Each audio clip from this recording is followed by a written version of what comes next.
quietly still drawing. I had it set up ahead of time. Where'd it go? There it is. Oop.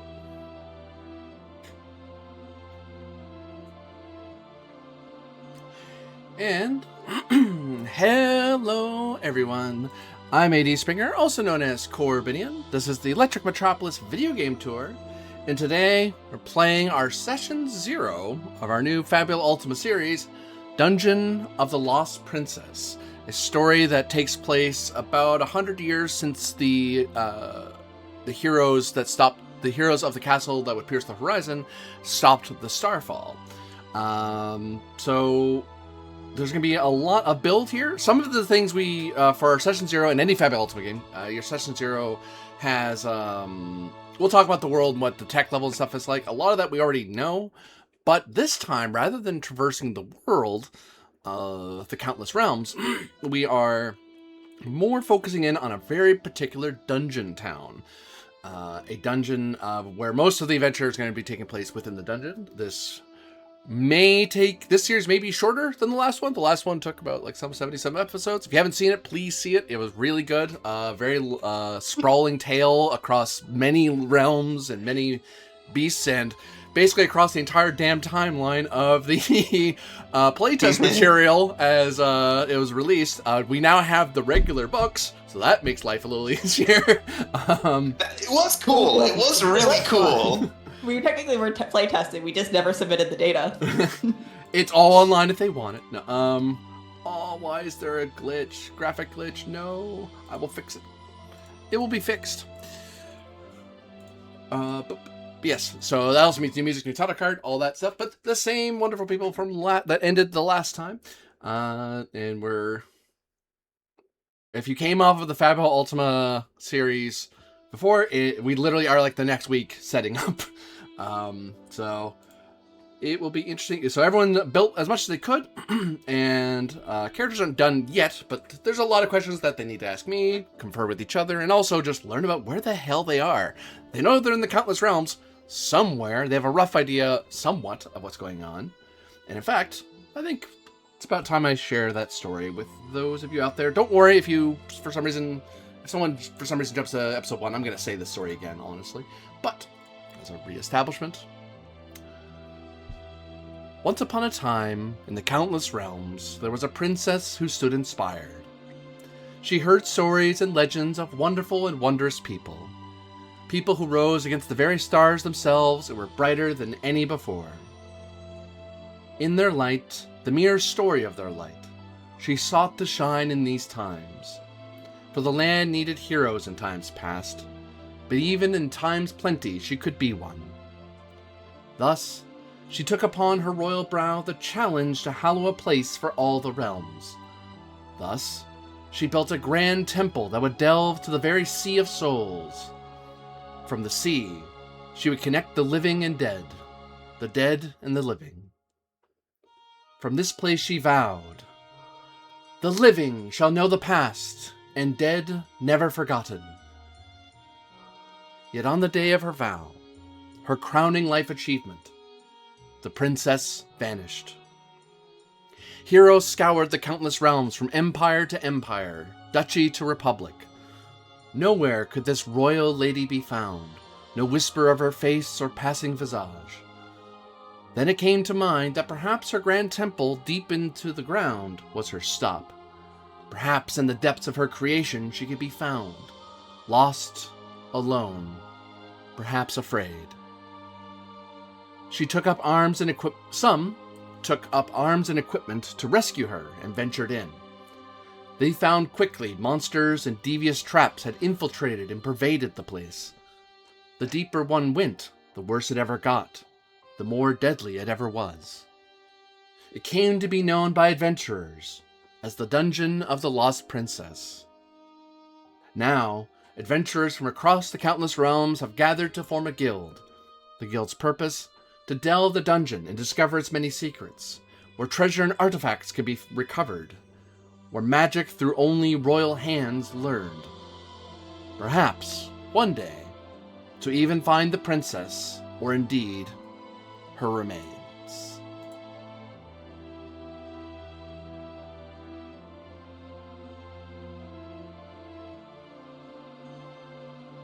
here we have our unnamed town as yet.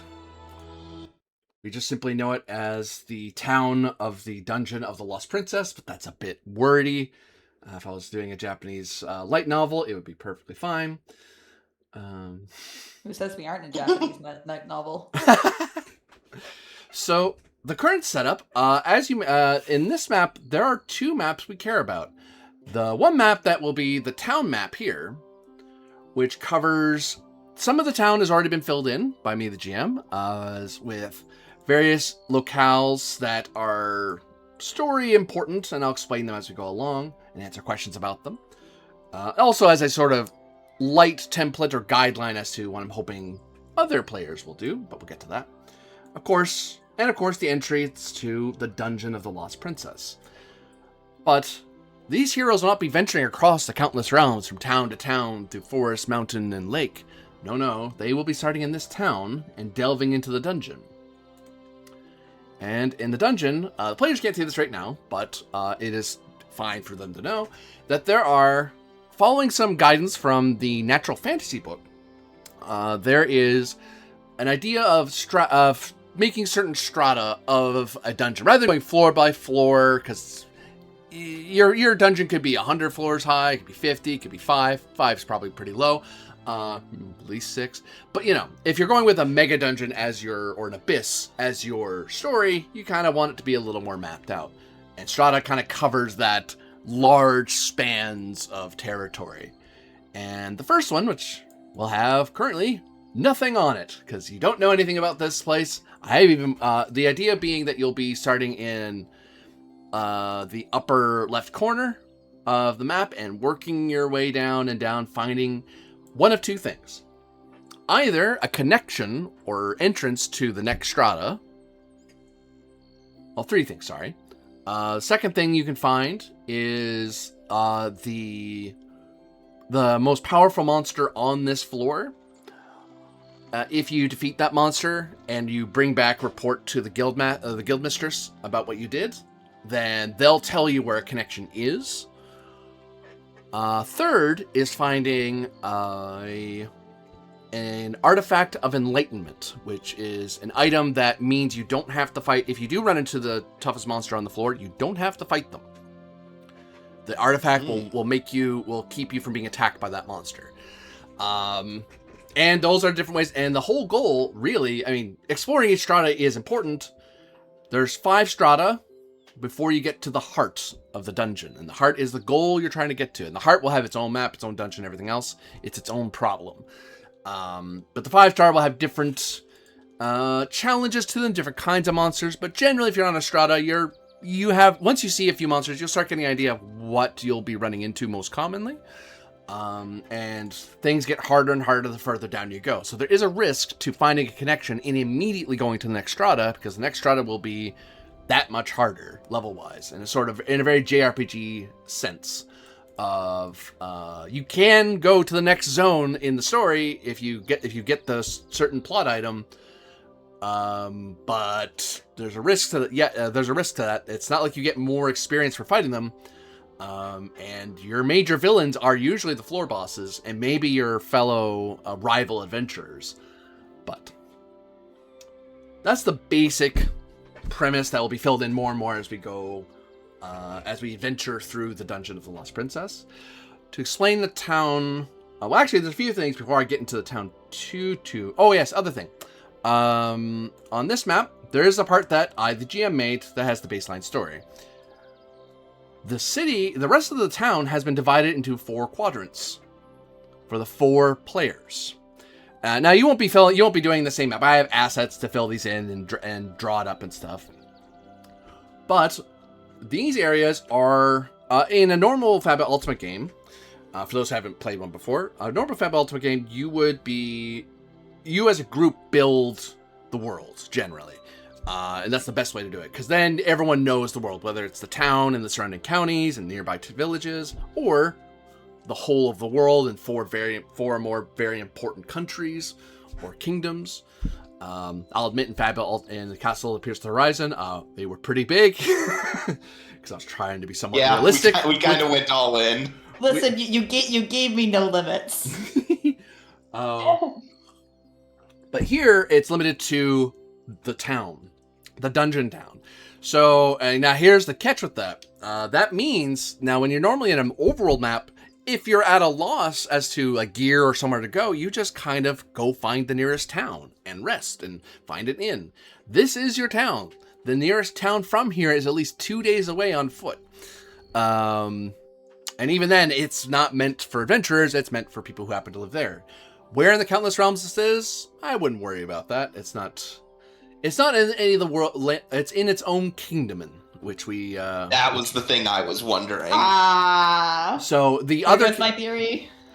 So the Empire of the Sultan of Ascara, the Republic of Coriastellum, the Duchy of Wakamal, and the island nation of Tirgan Sigith, the Darklands, and of course the wild lands of the Khans.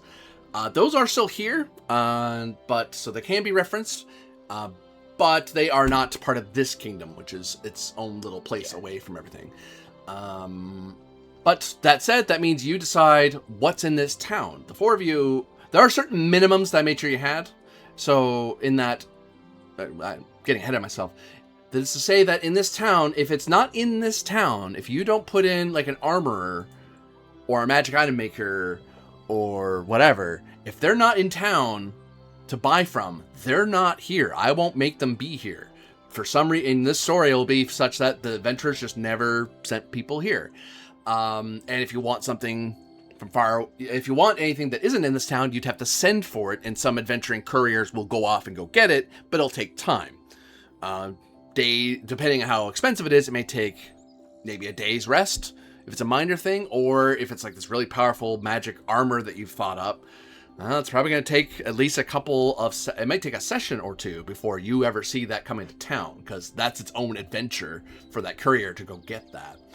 But there are some minimums you have, so you're not completely out of luck, no matter what you do. There is a farm, the Farm Moat Life, that will be providing basic food and supplies. That's what keeps people from just starving out here.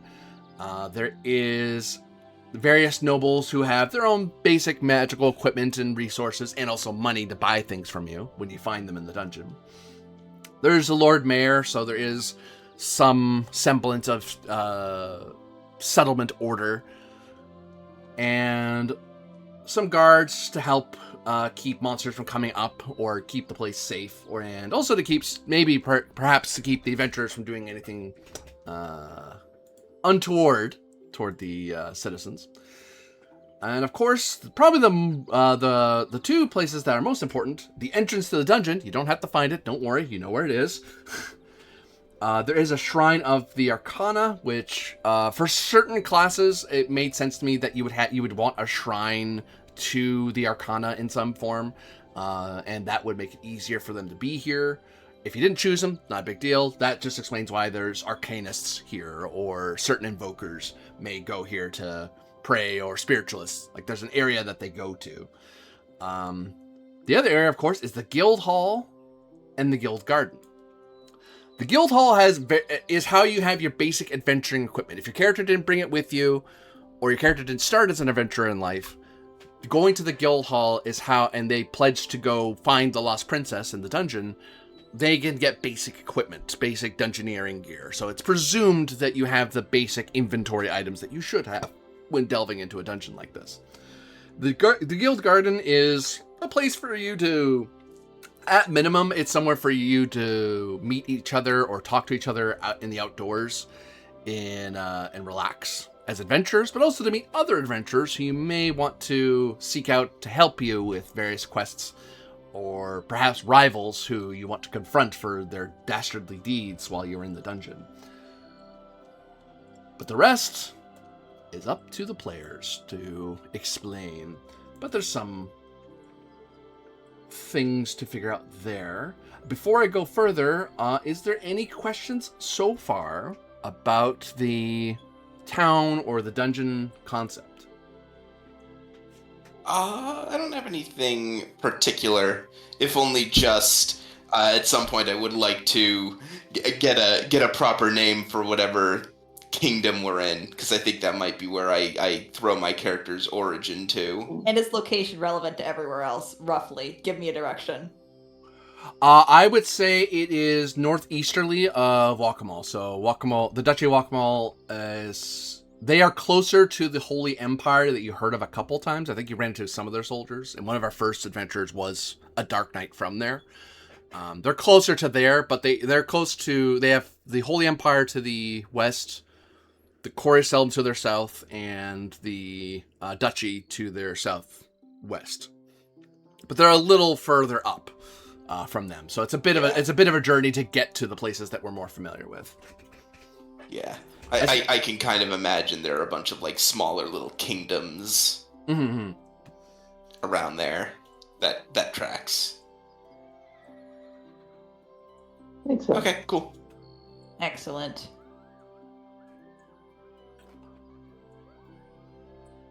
So, like with any world, although the world that we have in the Countless Realms is, we made the world into a mix of technology. The base of it is high fantasy, or was high fantasy, and then each of you kind of built. I think there was at least of the original people who built in Session Zero, there was at least one natural fantasy, at least one high fantasy, but more low fantasy than high fantasy, but they were close to high fantasy, and then one techno fantasy. So there's kind of this mix of fantasies with a high fantasy baseline.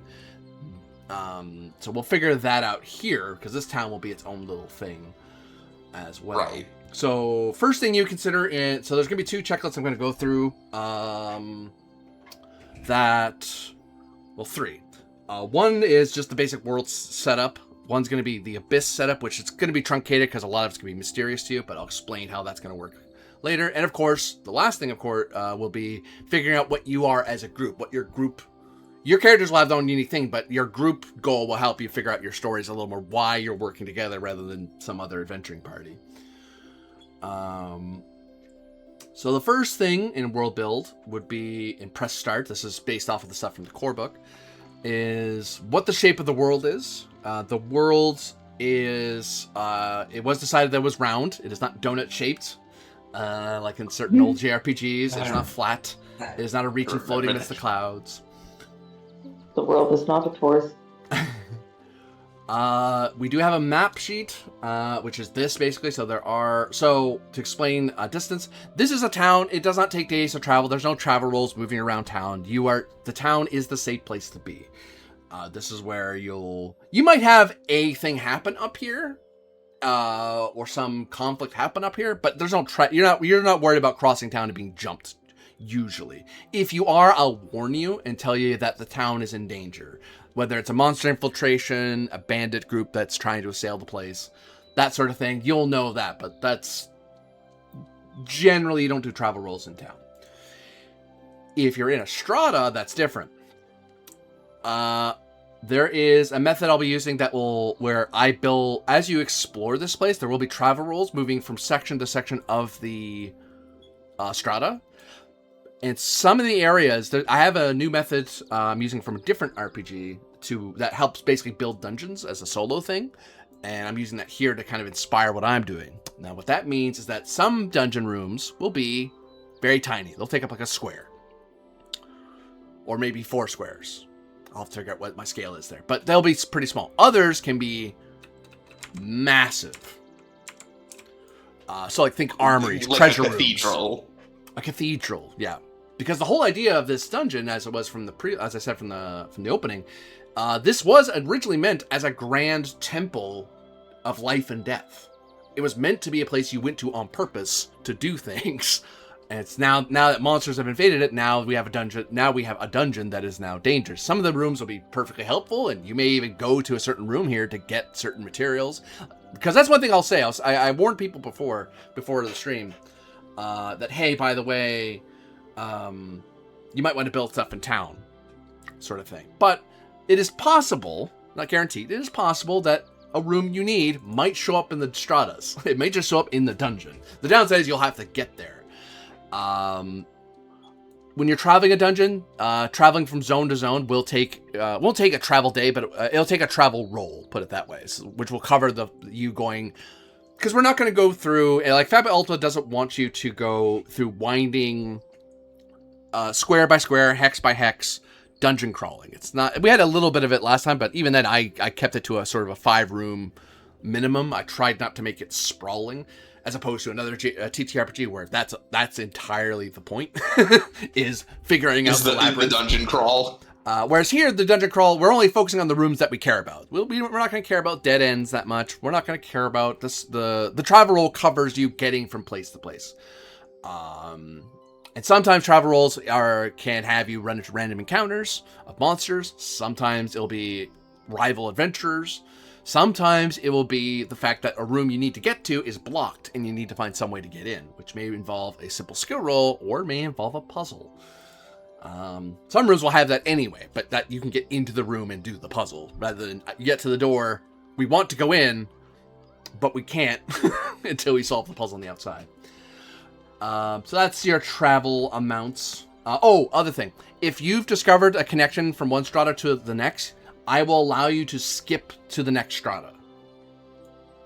So if you got an entrance from strata to strata 2, it is presumed that since you found a connection, you are able to, or told the connection, you know how to get there. You will take the most direct route possible. At most, you'll get a travel roll traveling through a whole strata. Unless you're saying, hold on, I want to stop and do things in that strata.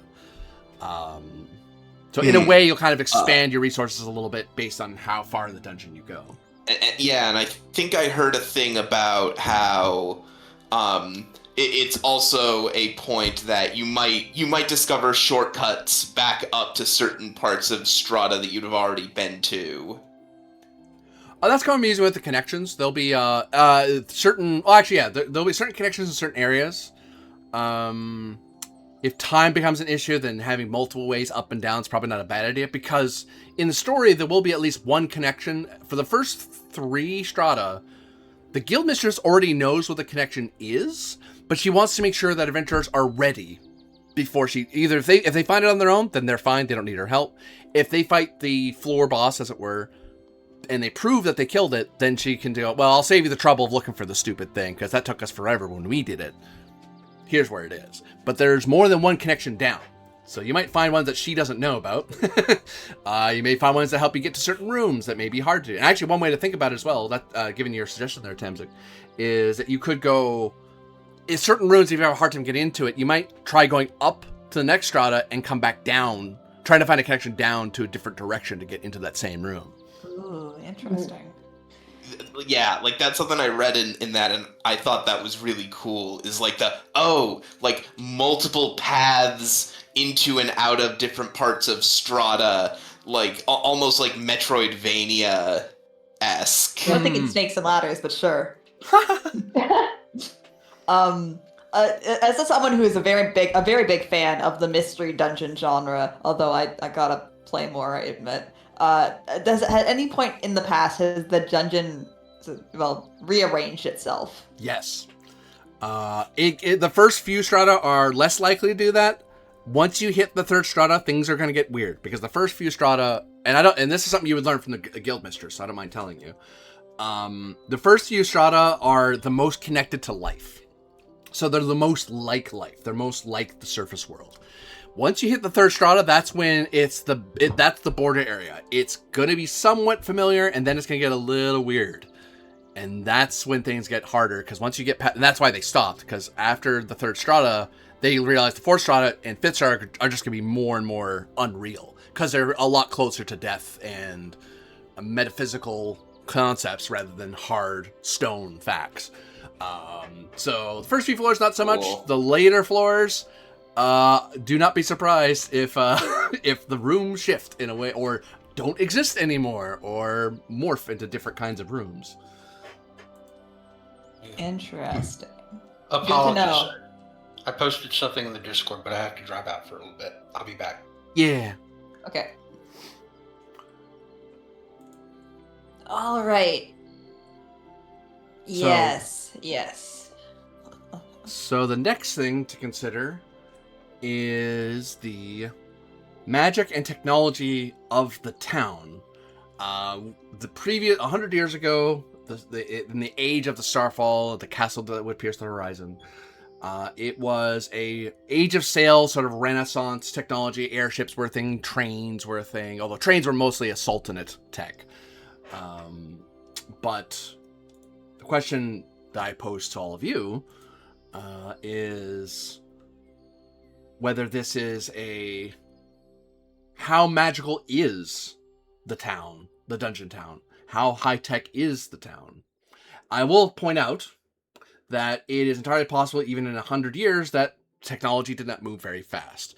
And the advent of the end of Starfall was a revolution 100 years ago, so it's entirely possible things have changed either drastically into a more natural fantasy lean, or they advanced in a techno fantasy direction, or they stayed a lot more natural. They stayed in the sort of high, they kind of maintained, or at least this area maintained a sort of high fantasy tech and magic relationship. Because the reason you want to think about that is because it determines whether you are using, whether the town normally has how they understand magic. Because if this is a techno fantasy realm, for example, magispheres are way more common, which means that equipment is based around magispheres and that slot into weapons, which work completely differently than how magic items work in high fantasy or natural fantasy.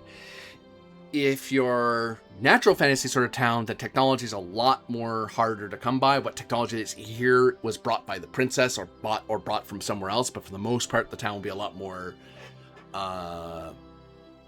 in tune with gathering resources, maintaining itself, being a place to live. And high fantasy is your standard, as we're high fantasy story, the kind of stories we've seen in many other things as well. So which is the prime? Now, each of your realms, each of your zones may differ, but in general, what is the town like? Like, how should I be pointing out how these buildings mostly are like? What's the common theme, tech and magic wise? I mean, we're pretty far out from civilization, and by civilization I mean the places we were in the last campaign. So even if technology advanced there, it doesn't necessarily mean that it's advanced here. Mm-hmm. Yeah, why I was gonna say, I would imagine high fantasy at most. Yeah. Yeah. Especially because this dungeon has been open, what, you said 40 years? Or is it 40 years since the princess vanished? 40 years since she vanished, and there was... Oh, no.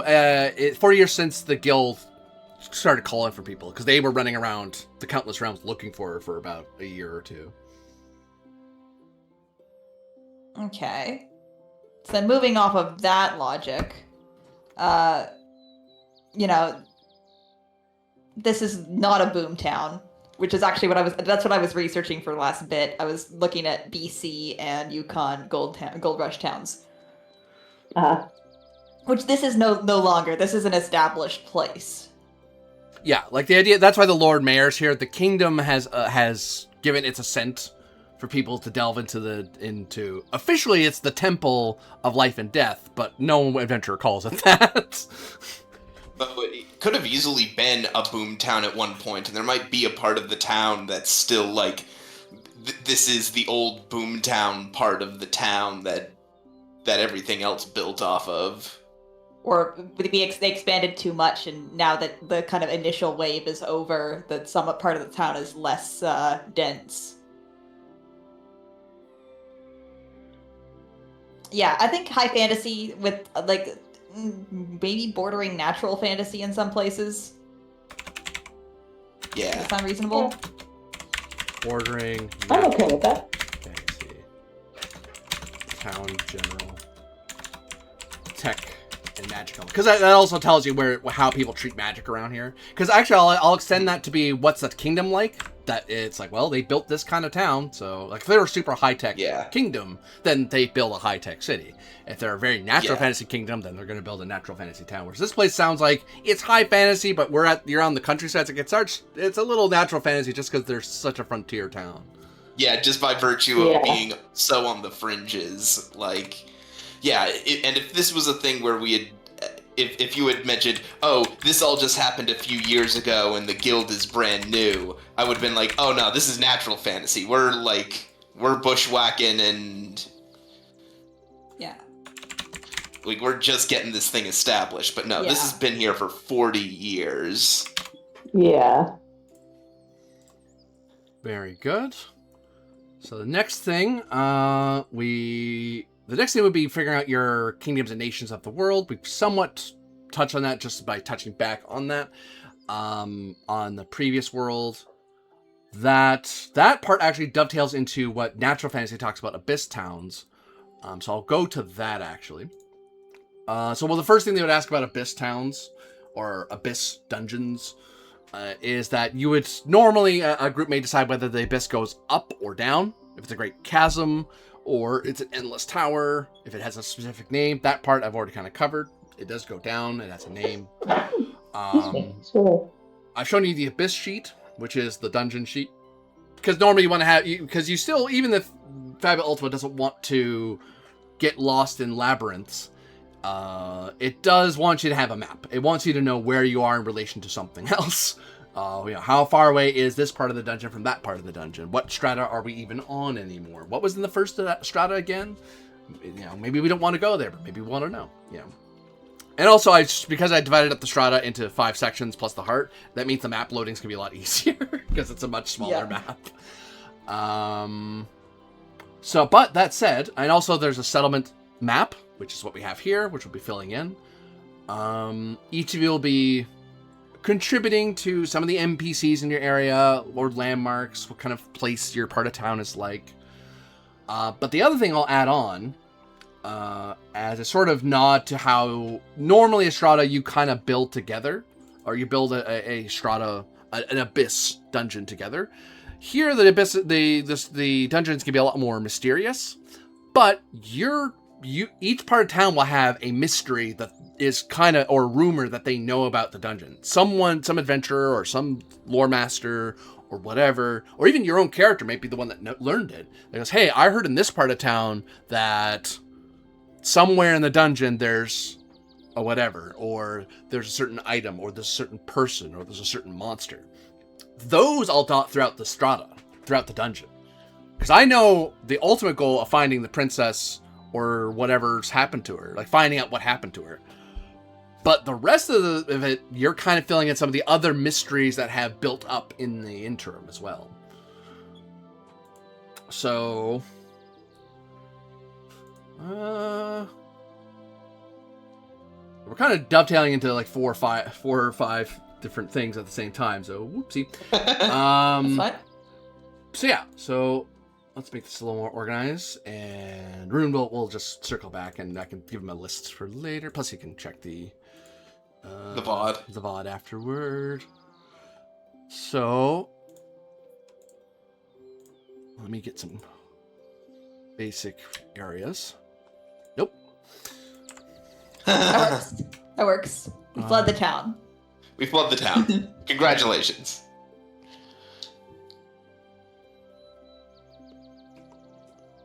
So, I'll put these on the map later for now. I can always pick them up later. This is just to make it easier for us to see everything. Actually, I don't need the black lines anymore. That was for me building the map. I don't need those. I don't need them to be quite so stark. There we go. So one thing we want to know about each one is the name of that part of town. Computer, help me out. Thank you.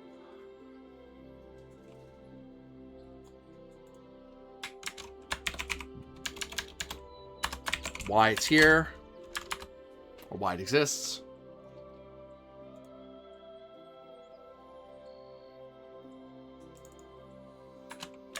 What special event or events happened there. And mystery. What mystery is known in this area? Let's make that look a little nicer. A little easier to read. I'll put it like this because we need room. And we can work on a little bit here But yeah, we can go into more detail afterward as well. So, any thoughts what you want to have in the dungeon town? Also, before we get into that, a couple things. One, these borders will go away eventually once I fill up the town. Yeah. Just because the little boxes, I'll probably do. These are little. I'll probably put them like thin like that, so we have a rough idea where they are. But I'm making them nice and thick, so they're easier to see. So it's clear where your part. It'll be easier for me to fill it in later, so I remember what your part of town was. Gotcha. But yeah, so that was the other thing. You all the stuff that you're sharing. That will help me figure out what the name of the town is, because the town names are usually based off it could be just Princess Town or Dungeon Town.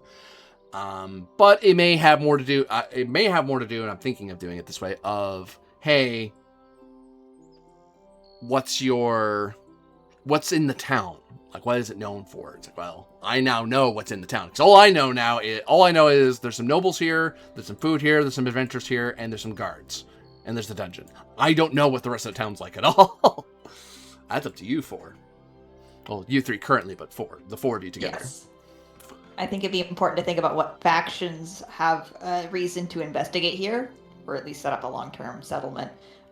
Proposition to everyone: our factions that we're making do not need to get along.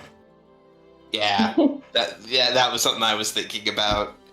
I definitely the dungeon. No one's willing to be friends. Yeah, I definitely have an idea for a faction / district that could definitely have some politicking with the guild.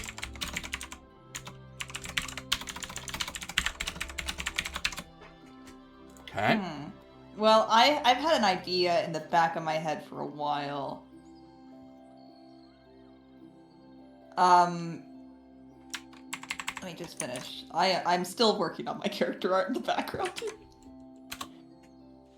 But not to pull from my favorite Final Fantasy dungeon again. The first one. But I think that there should be at least some scholars investigating this. Like, obviously there are the adventurers, the opportunists, and the people who go down and find the resources and bring them out. But there's got to be some sort of academic investigation into this as well. So I don't have like a library or a museum or something. More like an association of scholars, who are they're running through the guild. Like a research center. Yes. Yeah, because the guild hall will have some stuff, because that's just the adventurers, gathering maps and materials and basic adventuring knowledge. But a dedicated library or research facility would want its own building that they work out of the guild hall, but they also have like their own houses, their own little libraries and stuff. Mm-hmm. And this is probably not just from the current nation we are in, which I've already forgotten, oops, but also from neighboring nations. So this is kind of there's some shaky international conflict going on in here. But it's all within the halls of the research institution. Yeah. Little national disputes are always bubbling up among the researchers. Mm-hmm. There we go.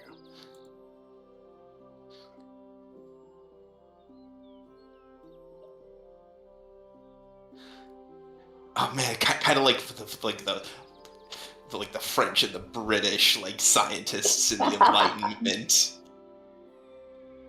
Just absolutely at each other's throats. Yeah. Is there masterful late Victorian written snark letters flying back and forth?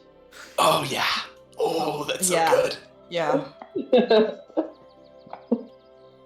Speaking of, if you ever want to have a laugh, I've tracked down an old Victorian-era rivalry between two scholars and just watch them flame each other in scientific journals back and forth. I mean, I'm in university, I just see that.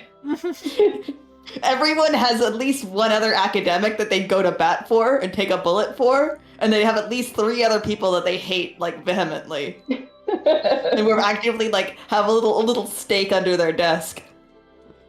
the dartboard. Yeah.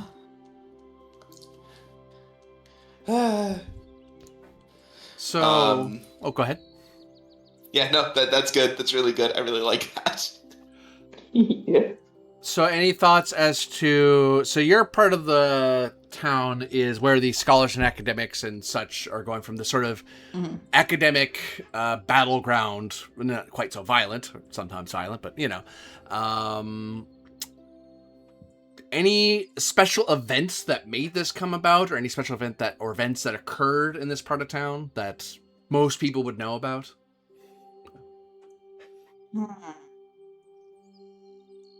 I need to think on that. I need mayhaps a few more minutes.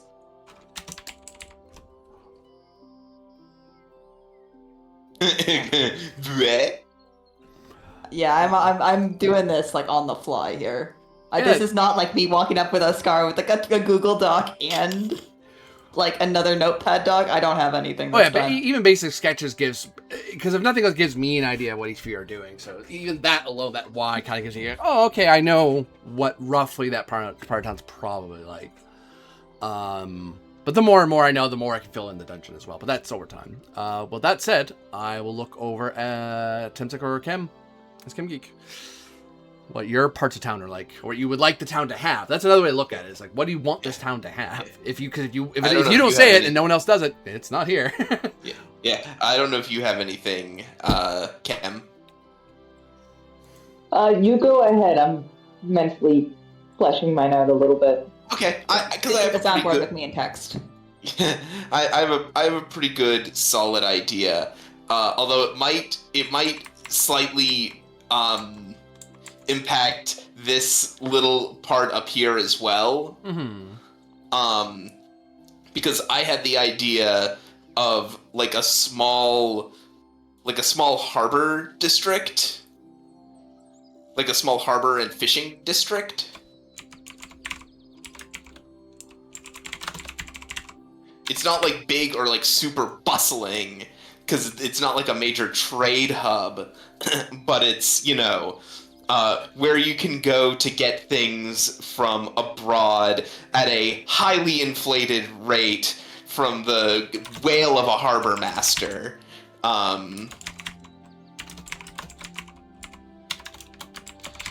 And so it's kind of the place is kind of a mixture of, what few small merchant ships come through. It's a small harbor. It is a small harbor that can maybe take one decently sized ship or a bunch of smaller ships. But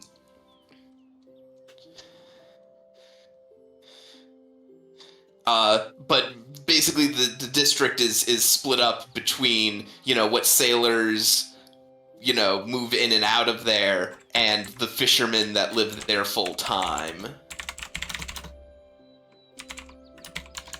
Whether they be fishing the river or the nearby waters. I get you. Yeah, I can adjust this part of the map to kind of reflect that it's connected to the sea somehow. Yeah.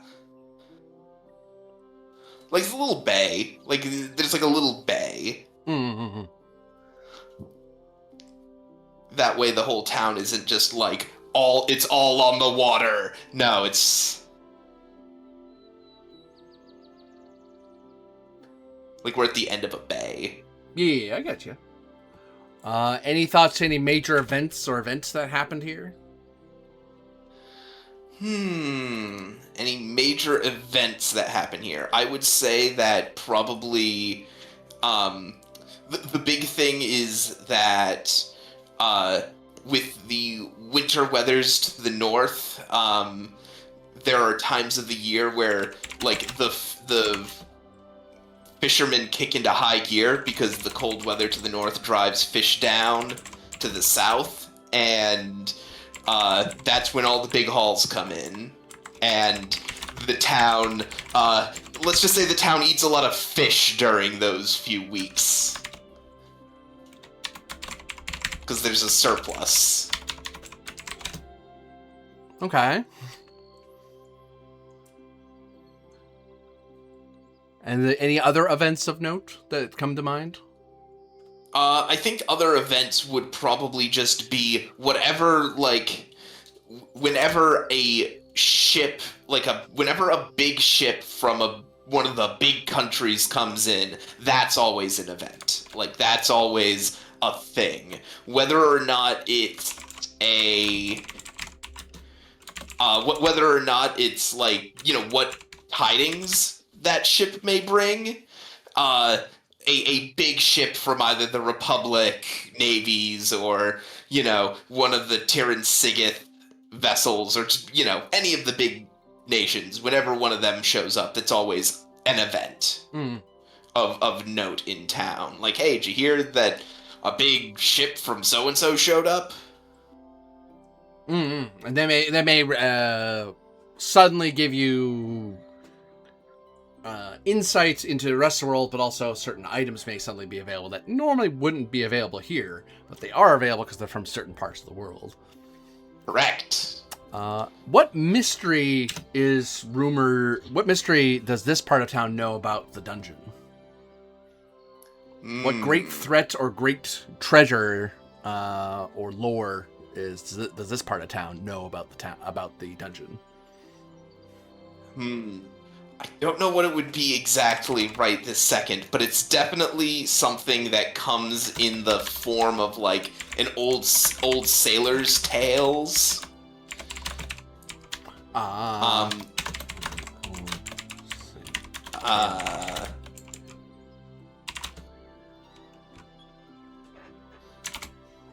Okay. I'm trying to determine whether that would be... I feel like it might have something to do with, like, ghosts or the undead, if only because that's something that's very common in, like, old folk tale, old sailors' tales, especially given the nature of this dungeon. Ooh, tell me, when the fog rolls in. Yeah, like when the fog rolls in, the weird stuff happens.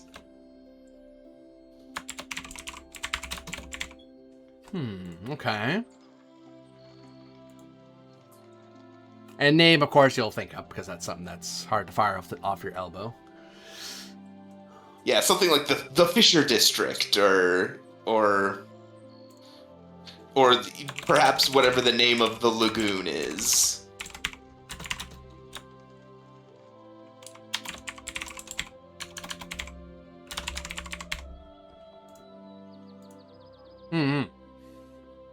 I get you. Oh, yeah. And this will be small. I'll put in sea harbor, because one type of harbor you could have is like if you're a harbor to a giant lake.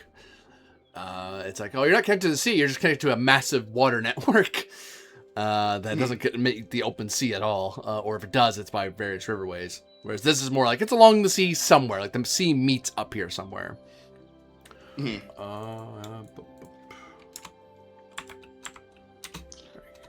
Yeah, no, that was a bit of a curveball of a district, but hey, no, that's the whole idea. That's like, this is a baseline. I know it'll have a moat, cough, or a river divider between the dungeon and stuff. I had an idea that there's mountains nearby and stuff like that, but it's like, yeah, I can adjust things around.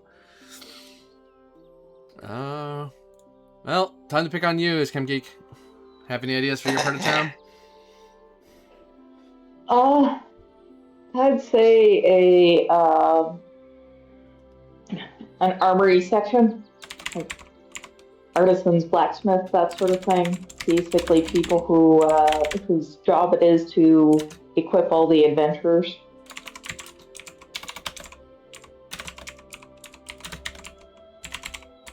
Okay. Are they unionized or are they fractured? Are they fractured? Is there competition internally? There is competition of different workshops. Okay. Is there any guild system at all here? that's exactly what I was going to ask. Yes. So there'll be at least one or two guild houses in this part of town, for sure. Plus the shops. Yeah. Yeah. And the guilds kind of work like a Is that wrong? old-timey guild, let's say. Old-fashioned. Old-timey with the wording. Well, more like referencing the artisans guilds, Yeah. that sort of thing. Yeah. I know what you mean. So, like they act as quality control, but also kind of gatekeepers to their trades. Yeah. You can't just be some random adventurer going, I'm going to make stuff. It's like, I'm part of an adventure guild. You need to check in with one of the local guilds before you start making armor wholesale. Like, just for your own party, that's not as much of an issue. Making it for other people, no, it's a problem. Now you need to talk to somebody. Yeah. You need your guild credentials and whatnot. Mm-hmm. I have a feeling that both of our factions have some beef with the Adventurers Guild for the dungeon itself. Yeah. Over authority of the place and control. Oh. And of course, the harbor master is willing to make a pretty profit off all of it. Yeah. Yeah, my guild kind of weirdly resents the Adventurers Guild in terms of it restricts access to the dungeon. So there are fewer clients than there could be if there was no restriction on access to the dungeon. Mm. Yes, and all the wholly unprepared and untrained fools would get themselves killed. Well, that's not our problem. They need to buy better gear.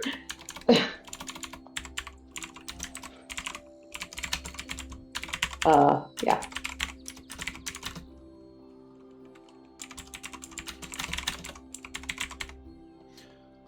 Okay. In terms of naming, I'm thinking something wholly unoriginal, like Steel Town.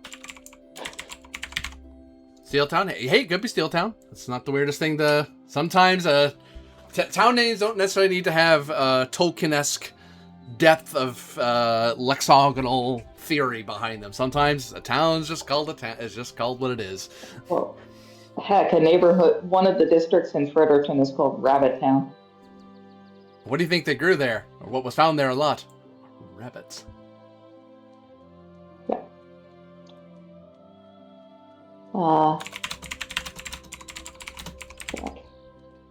I'm looking up events and mystery, or I'm trying to think of events and mysteries right now, so. Come back to me on those too.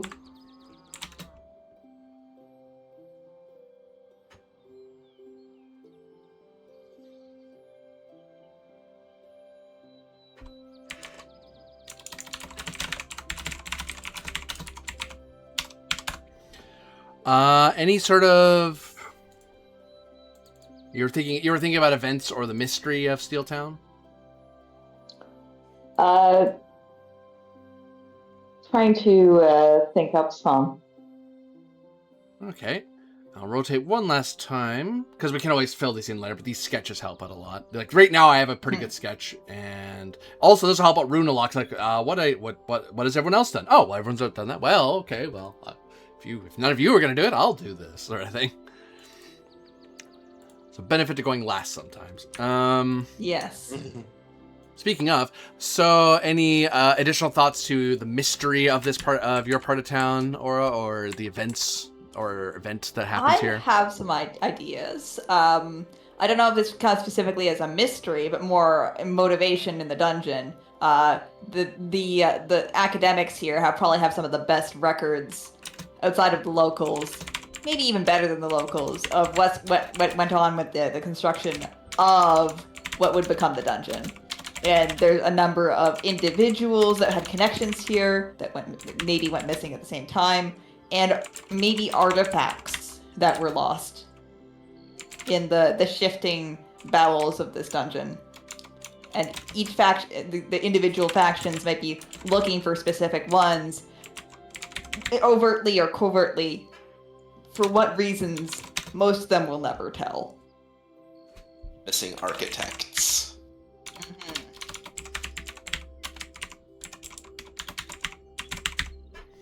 A mystery from that could very well be there's an artifact in particular, like a royal artifact that they it was being stored here because the temple was going to be so hard to get into anyway. It was going to be guarded and have all these safeguards. Well, now that it's a dungeon, it's entirely possible to recover that, which either can be used for power or be used to get richly rewarded by the crown.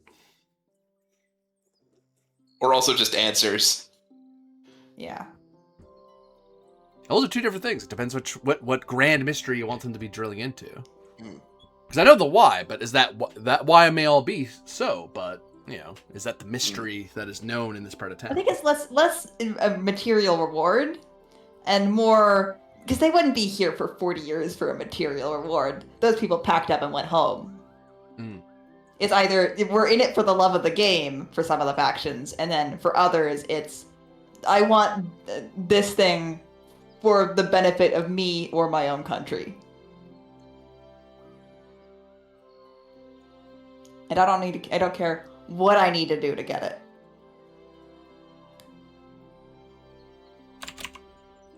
Artifact of great power, knowledge,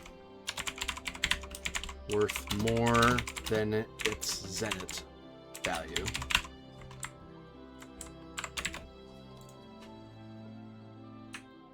If you wanted Zenith, you'd have been here 40 years ago.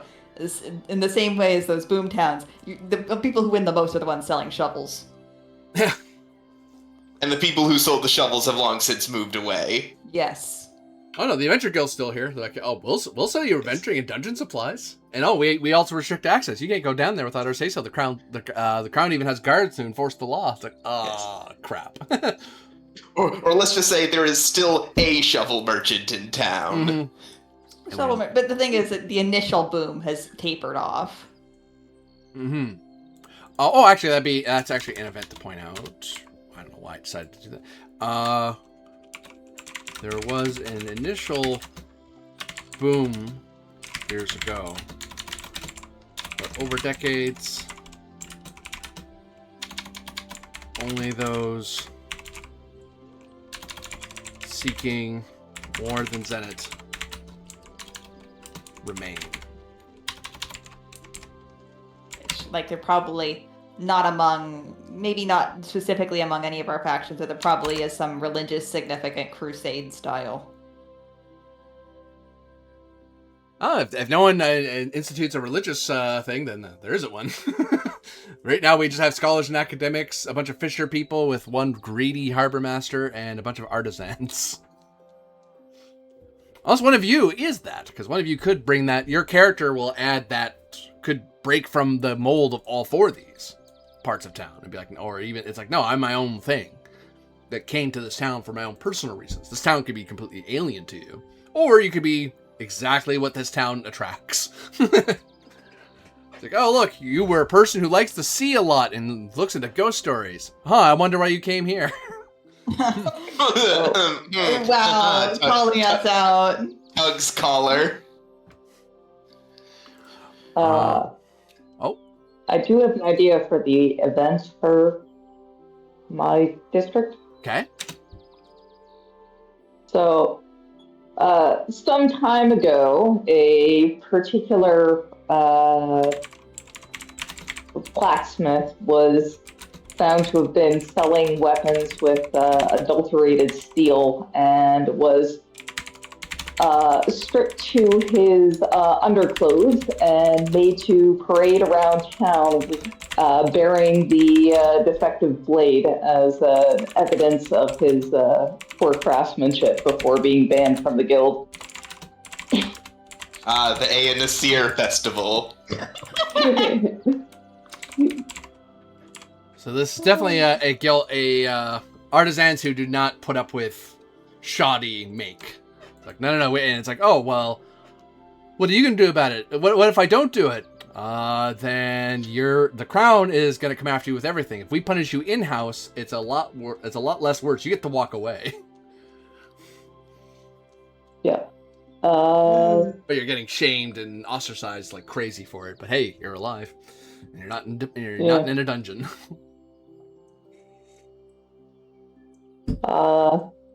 And then for mystery, a big part of why this district survives despite the boom in the other district having died down recently is there are rumors of a ultra rare material in one of the lower floors of the dungeon that people are willing to pay top dollar for if they could get their hands on it to make an item. It would be the rumor is that you could make a legendary weapon if you had access to this material and a good enough craftsman. Full steel.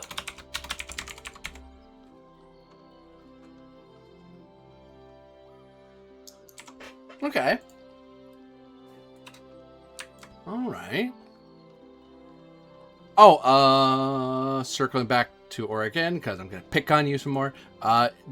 General idea for a name? Names are always the hardest part. I haven't even... listen. Always the hardest part. Got it.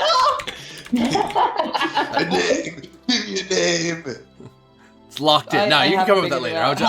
You can help me with that. I'm bad with names. You would probably have something like, I would think, like it could be plain in that it's, Scholars District. It could be that there's some crown backing behind this, so it could be Crown Hill. It could be Lore Master's Rest, where a lot of Lore Masters have assembled. The Stacks. The Stacks. Ooh. If you wanna hit the nickname that stuck. I do like that. Call it the Stacks as a placeholder. Thank you. Even if that it could be that's not actually what it's called, but everyone just refers to it as I'm heading down to the Stacks. It's like North Far River. It's like, what? As in you're north of the Far River Nobles. It's like, well, yeah, no one calls it that though, because that's everyone not just calls it the Stacks. Like a lot of things are north of them. What are you telling me?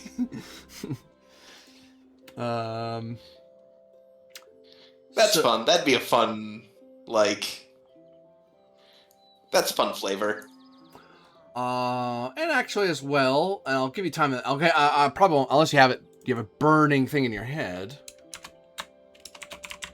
A threat that each of your areas are aware of in the dungeon.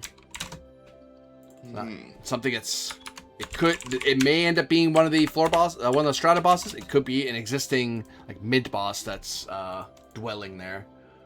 I have to shrink your text because I have too much information there. I could do like this.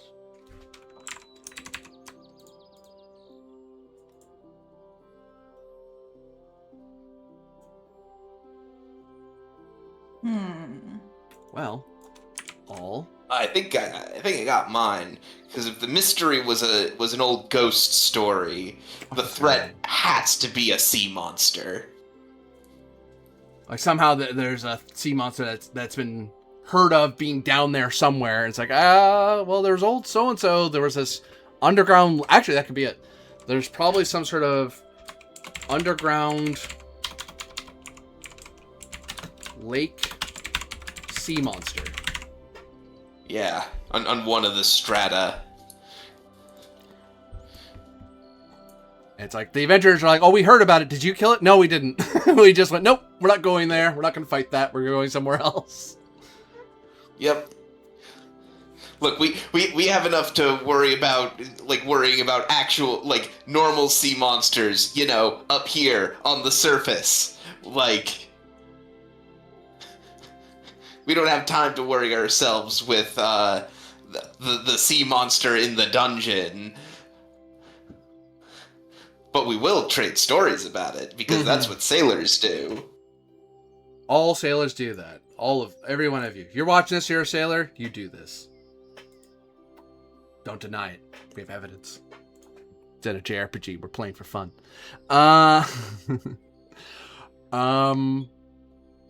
We're being paid by Big Harbor. I don't know. Big Harbor. Sponsored by Big Harbor. Any initial ideas for threats for Steel Town or the Stacks? Not for them, but like what they're aware of in the dungeon. Dungeon-born threats or otherwise? Either something else that they know about in the dungeon, or someone from that part of town who is a threat. Like they know that person's constantly a problem. If you go into the dungeon, this is a problem you're going to run into. So an ill-meaning person or a villain of some kind could be dwelling down there. Organization. There is an unknown organization who's managed to operate in here. We don't know why, what they're after. Ooh. That's good. Unauthorized delves. It's like they are not part of the Adventuring Guild, and it's suspected they work out of the Stacks, or they at least work with the Stacks a lot. What does that mean? Who knows? The Stacks know about them. They go, yeah, we get information from them. But, like, I'm not sure. Some people are like, you know what? I don't want it from you. What? You're not from the guild. Go away. I don't want trouble. I don't need your trouble. I don't need the guards knocking on my door asking me where you came from. What happens at night with notes slipped under doors remains a mystery. And how do they get into the dungeon? Like, without being seen. Because the guild controls the entrance. How do they get in? That's a mystery in itself. Cool. Love that. Any thought for a threat that Steel Town's aware of?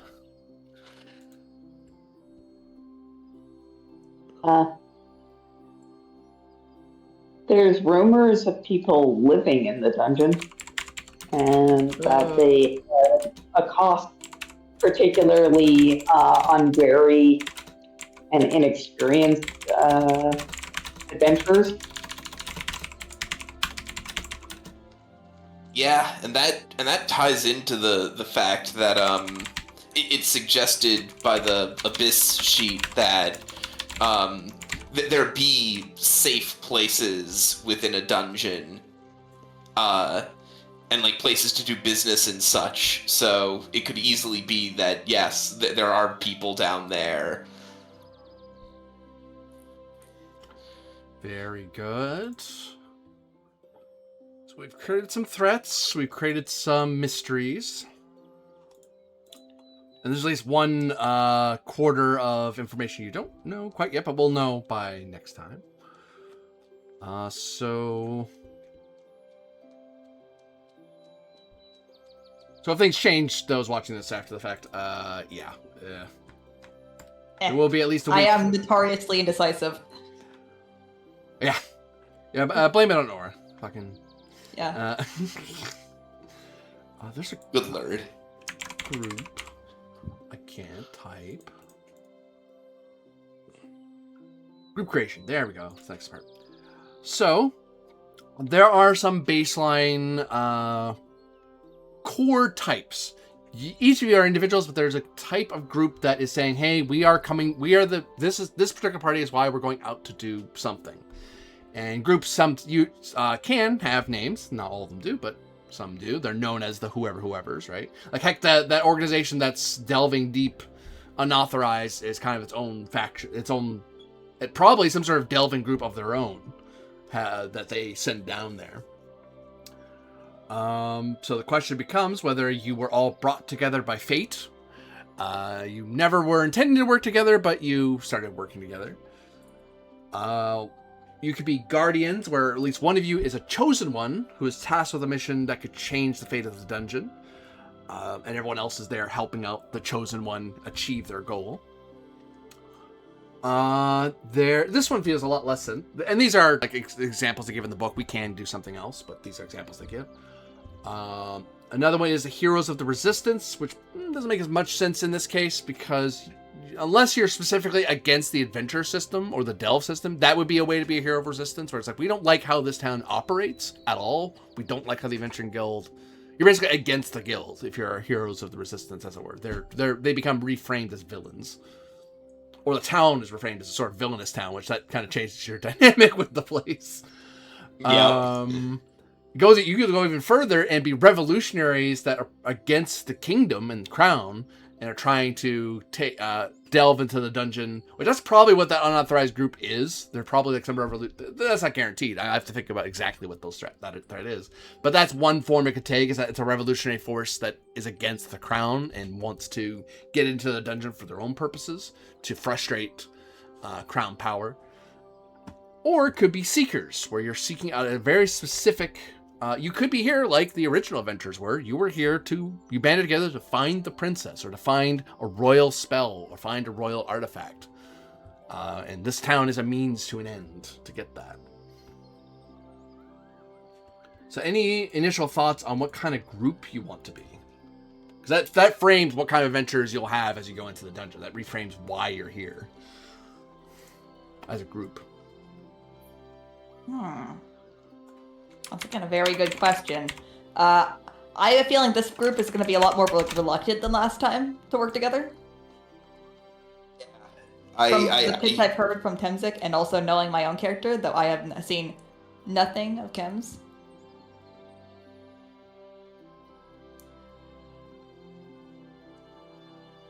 My character is very much a treasure hunter concept, so... We should introduce our characters and then think about how they work together. So yeah, because you can change your group concept later, but for now, it sounds like you're brought together by fate. You didn't mean to join together, but because some groups can say, no, we want to be a group, we want to be revolutionaries trying to overthrow the Sultan of Ascara. We're we're helping Yuna get all the super summons so she can stop the end of the world, you know. That sort of thing. So that means in session 1 there'll be certain questions about how your bonds are the way they are, what kind of connection you have between each other. Character creation, you're all working on as it is. But before we get to all that... Temzik's vanished. Temzik dropped The off. world needed the most. Figures. No, I mean, question mark? Yeah, where'd you go? I think it's his internet. All of you just leave me one by one till I'm just by myself? No. Okay. Sad face. Well, we could. Would you like No, that? please don't. No. No. Stop bullying the GM.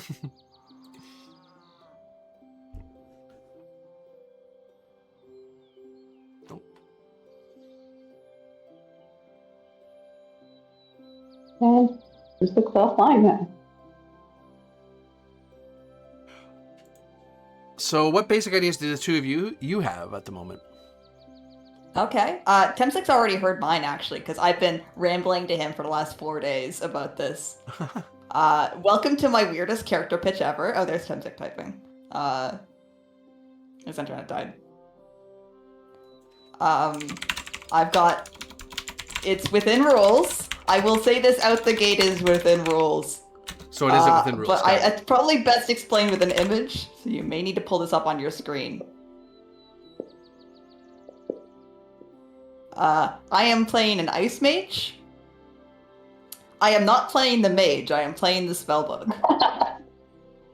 Do you mind if I put this on screen for people? Yes, go ahead. Everything I share in Adventurers Guild Hall can be public. Everything.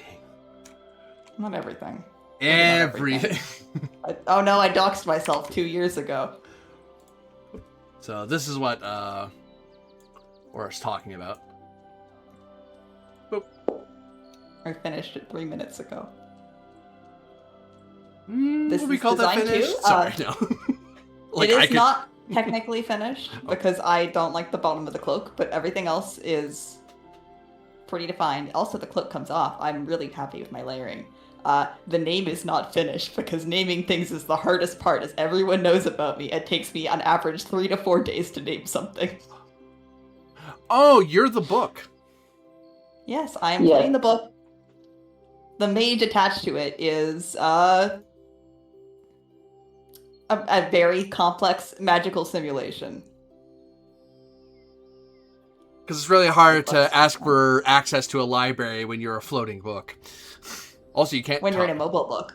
Yeah, I can't walk anywhere, I can't climb anything, I can't pick anything up, but I need to, so... This character, let me pull up my Ultimator's sheet here. I only have a first name. The last name is undecided because I am bad at names, but I'm thinking Paige. The pronouns are she, they, it, and stop asking. Page, like turning a page? With an I, yes. Page with an I. Page? Yes. Okay. Last name, undecided, because I'm bad at Page, names, as I said undecided. Got it. Anyways, I'm playing, and my identity is amnesiac living tome searching for answers. Huh, okay. And I am split between themes, and I will let you help me make the final decision, because I am halfway between Underchild and Fugitive Experiment. And to describe both of those, I can pull up their actual descriptors and read them off, or I can just give you the Clip Notes version. Throw me the book and page, and I can pull it up on my end. And I'll summarize for stream. Underchild is... I probably shouldn't have started with this one. Heroic skills, quirks. There it is. Underchild is page 129 of the Natural Fantasy Handbook. 129, 129. Load and now that you have that one up, 129.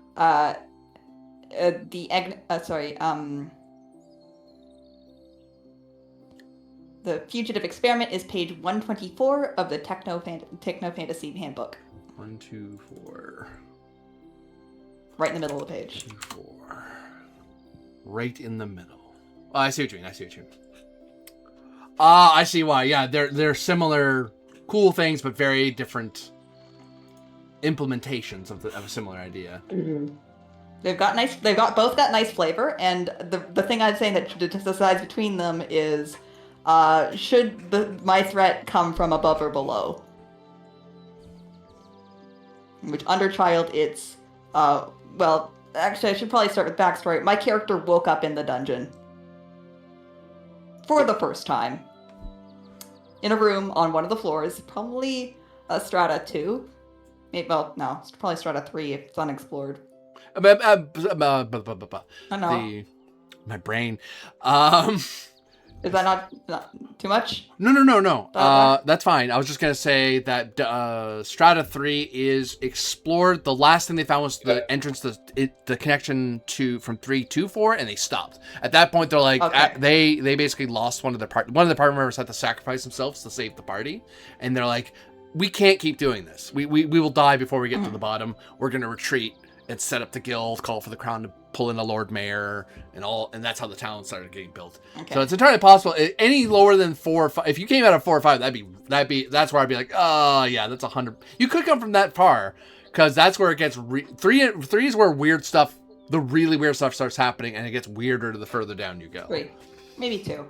Either way, unexplored corner of some section. Yeah, because some of these strata aren't fully explored. And damn, he's back. I mean, hi, Temsik, how are you? Yeah. Hello.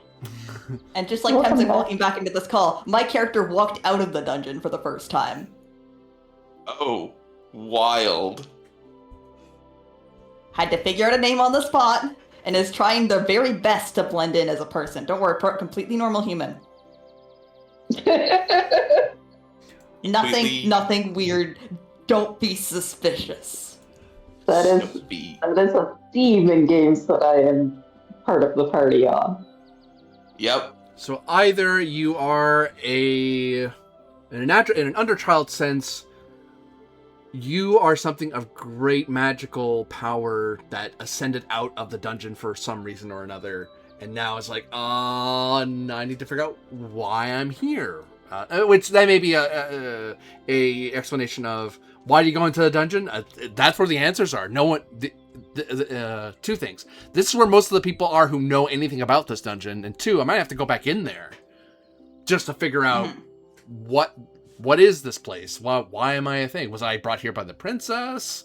Was I made by someone who was here? Was I brought here? Am I did some adventure bring me here? Exactly. So, in that sense, I leave my quirk partially in your hands. Whatever fits your campaign best.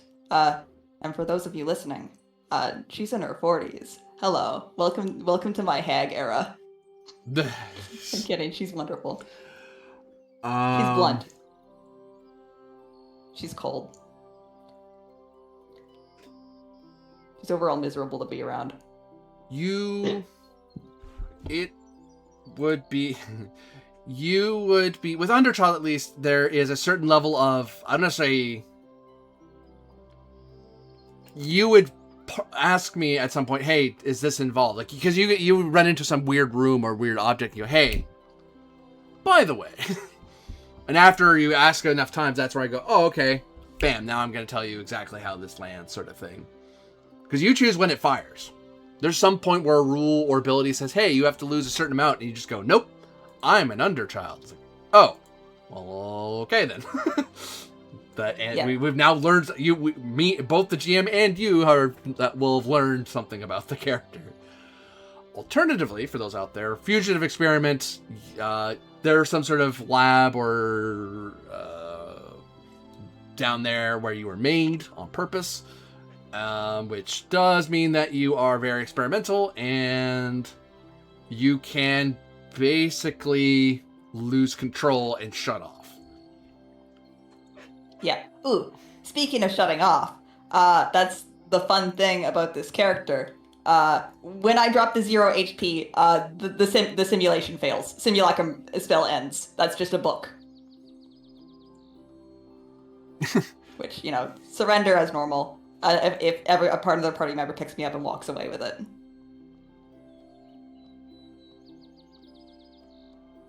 All right. I always love stuff like that.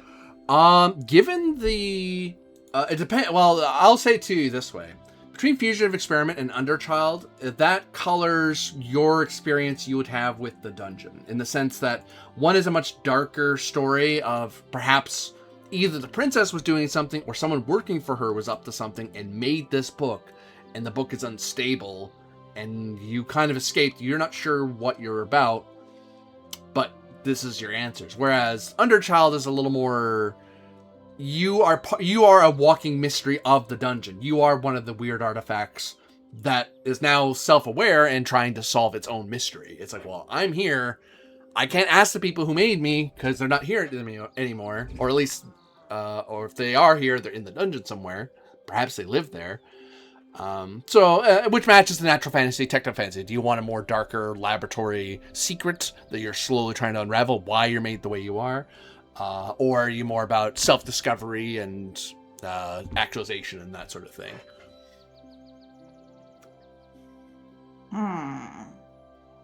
Because both powers are very similar to each other. You basically get to go, hey, I have a thing that requires me to do something that costs 100 or fewer HP, MP, or IP. Nope. It's like, what do you mean no? Nope. I pay a different way. Oh.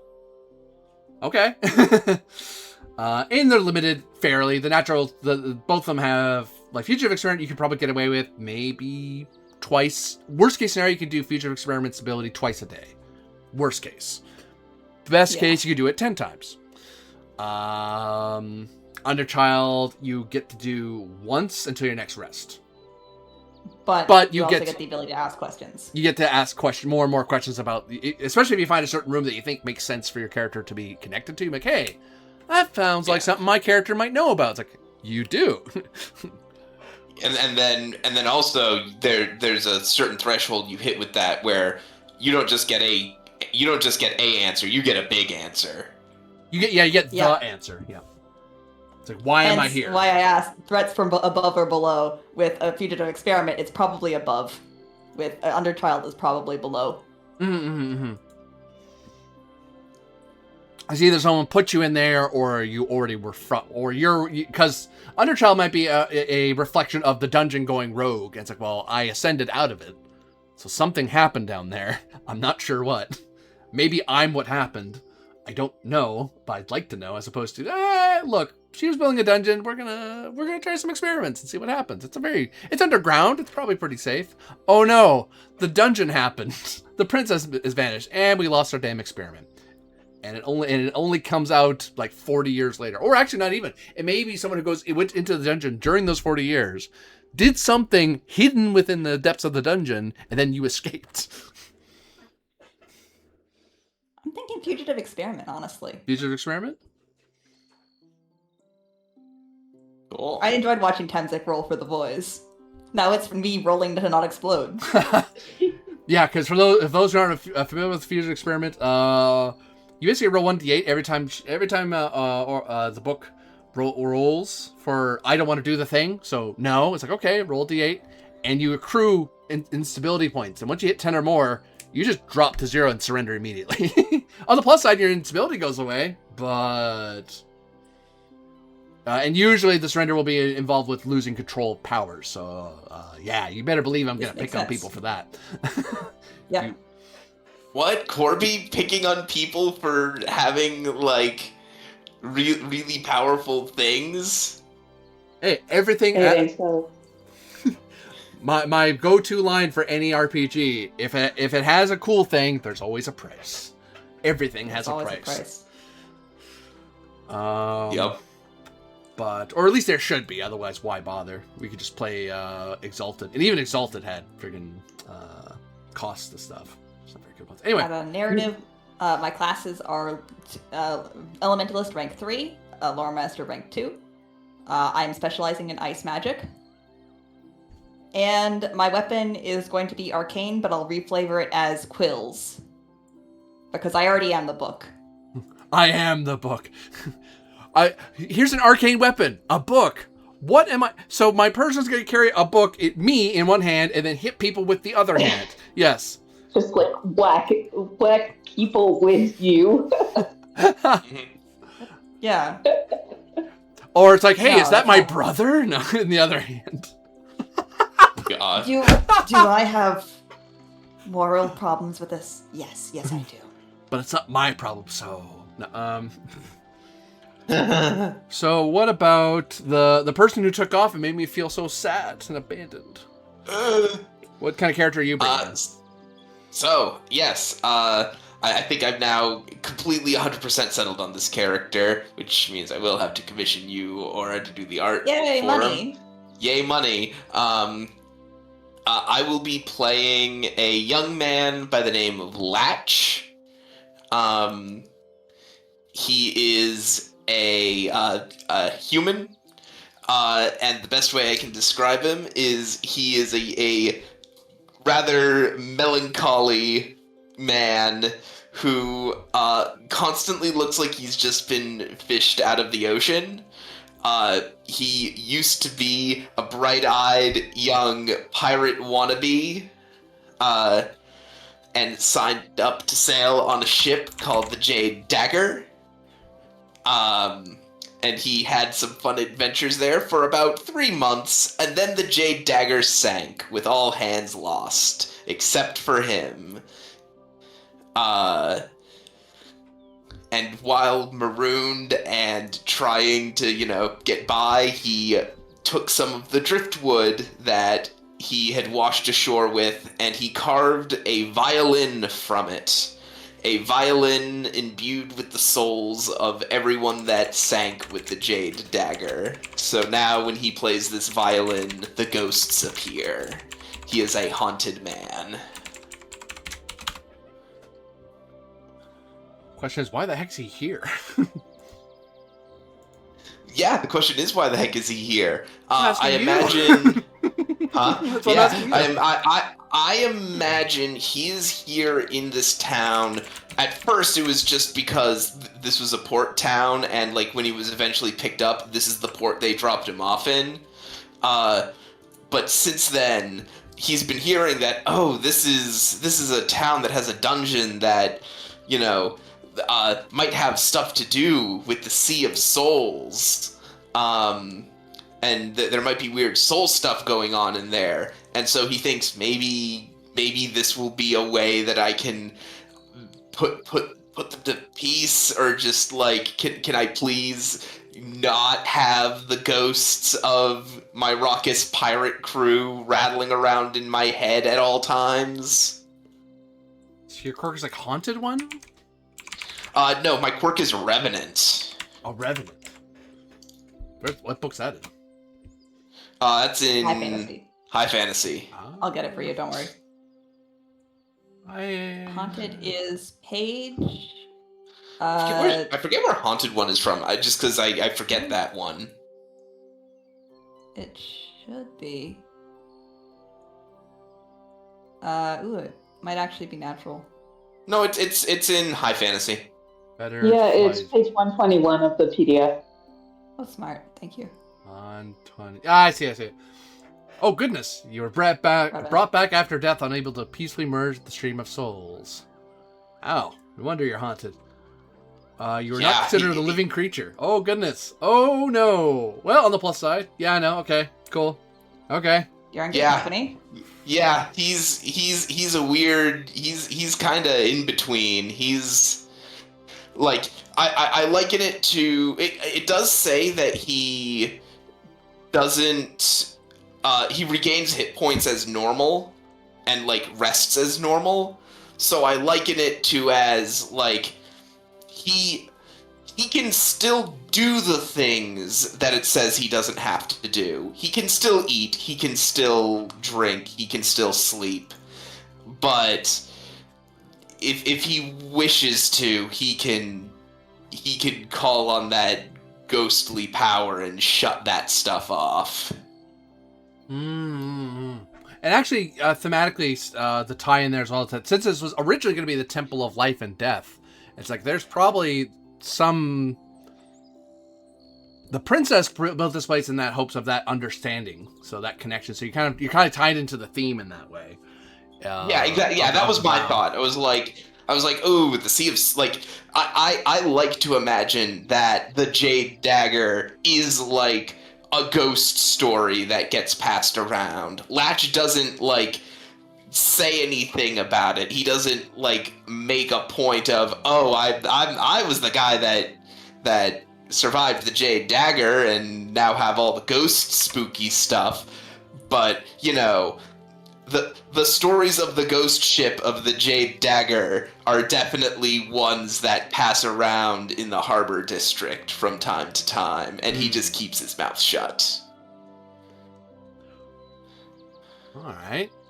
What about you, Kem? What's your concept?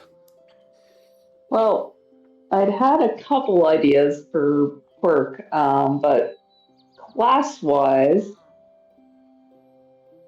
my character is 2 levels of fury and... 3 levels of fury and 2 levels of rogue. Oh, yeah, the treasure hunter. Yeah. Yeah, treasure hunter. In terms of the concept. Did you figure out what quirk you're going to attach to that particular treasure hunter? Not yet. I have a few ideas. Since things seem to be going towards a darker bend for this campaign, could go with... Sorry, I only feed my characters into wood choppers. No, it's fine. I could go with Fettered Heart. Or Stubborn Scion to bring back another quirk that was used to great effect last campaign. Fettered Heart. And then the third option that came to mind when I was reading through that may or may not fit with it is, where is it? I think I'm in the wrong book. Bear with me.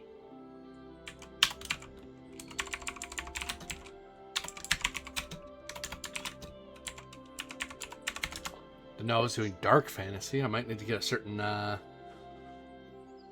fan book to get some ideas.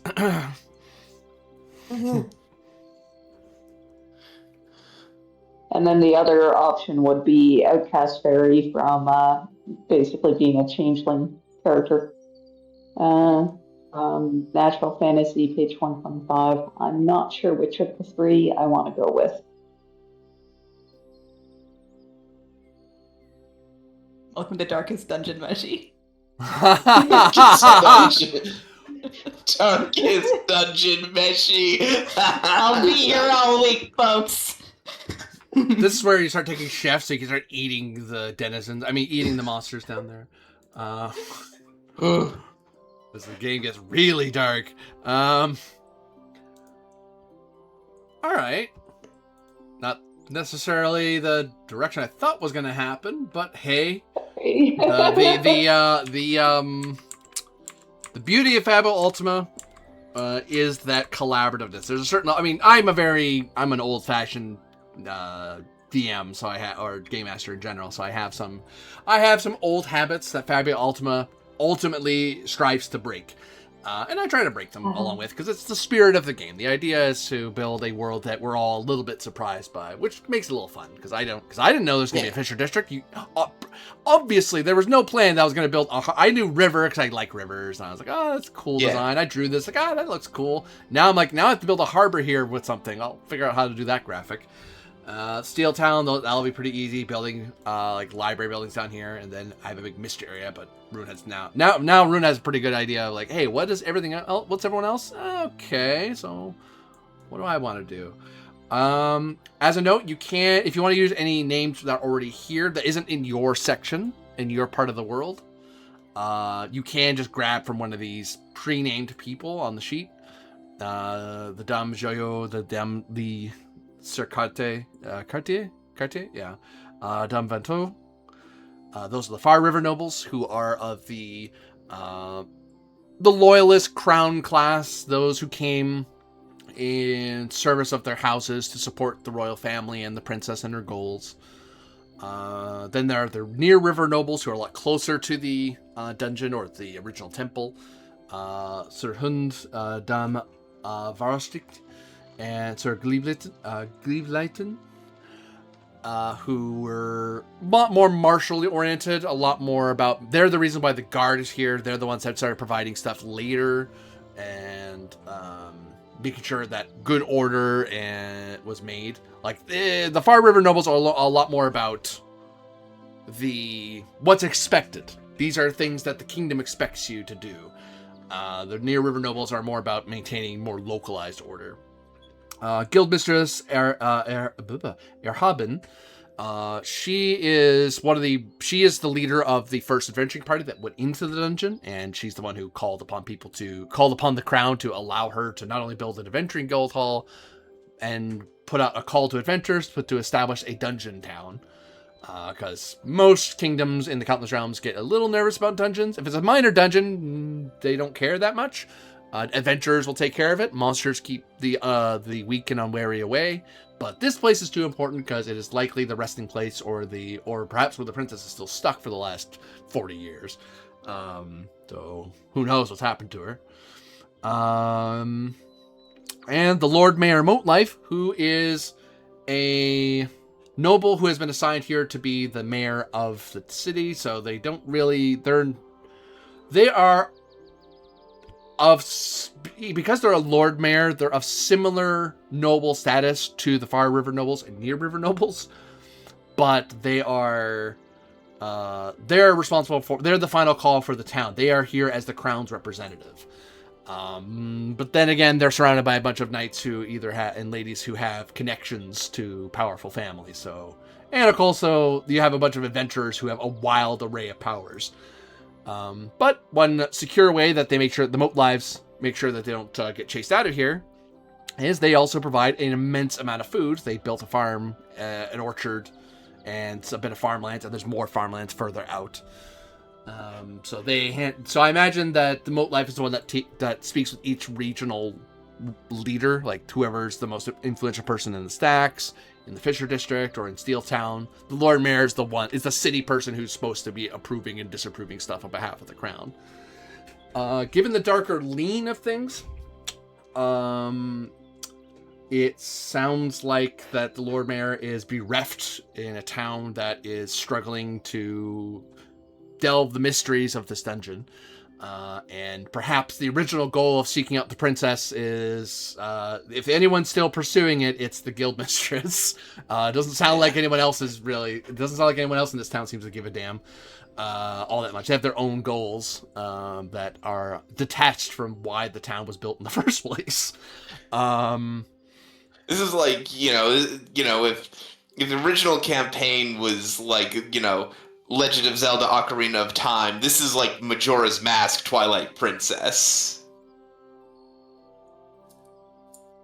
Yeah, because I wouldn't put it so far dark as something like Bloodborne or Dark Souls. Like, it's not, things aren't that bad. It's like, it's just a town with a mystery that people would like to have solved.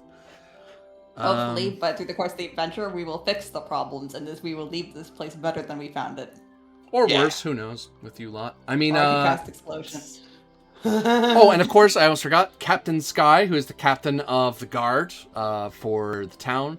Their job is to protect order and law within the town. But they also keep, every so often, the dungeon's largely safe. Like, the higher stratas, because there's so many adventurers that go in and out of the place, the first strata is pretty safe. Like, I mean, it's still dangerous. You still need to speak with an adventure guild. The guild mistress will still make sure, do you have a sword?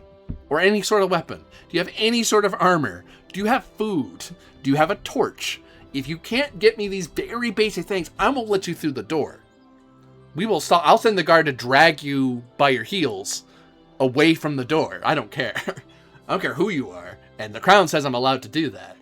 But first shot is pretty safe. Like, as long as you have your basic stuff, you're okay. But every so often, a surge comes out of the dungeon, and a powerful monster does try to come out to the surface.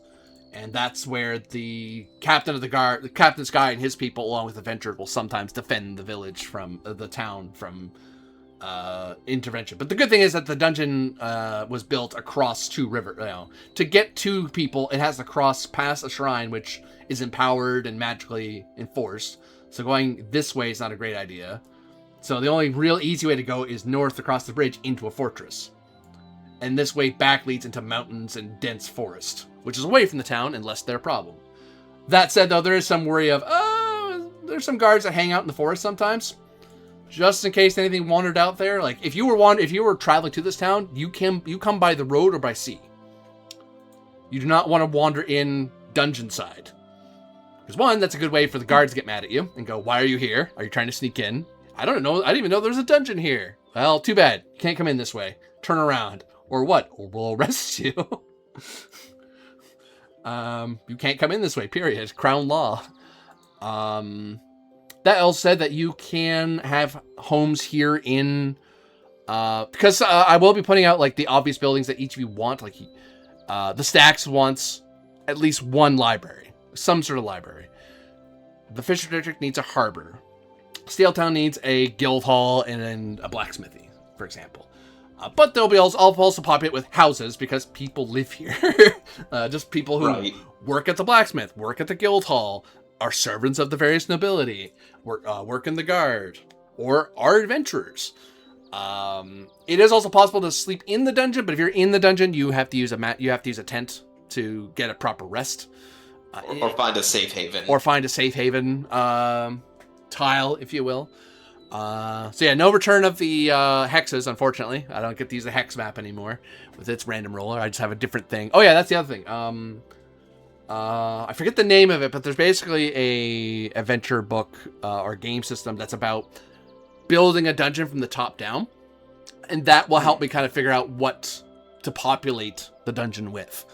like what kind of rooms you'll run into. I'll do some GM fiat of that doesn't make any sense. I'm gonna re-roll that, or I'll choose something else. And it gets harder and harder and harder the deeper down you go. So, and because we only have 5 stratas plus the heart, it's gonna jump in. Let's just say jumping from one strata to another, there will be a difficulty leap. So that said, if you find you go into like the 2nd strata, or somehow for some reason you snuck your way to the 3rd strata just because travel rolls made it such that you didn't run into monsters. It's like, yeah, if you find yourself overwhelmed on a certain floor and you find that certain monsters are way too high level for you, it is wise of you to retreat to a previous strata so you have an easier time finding out more mysteries.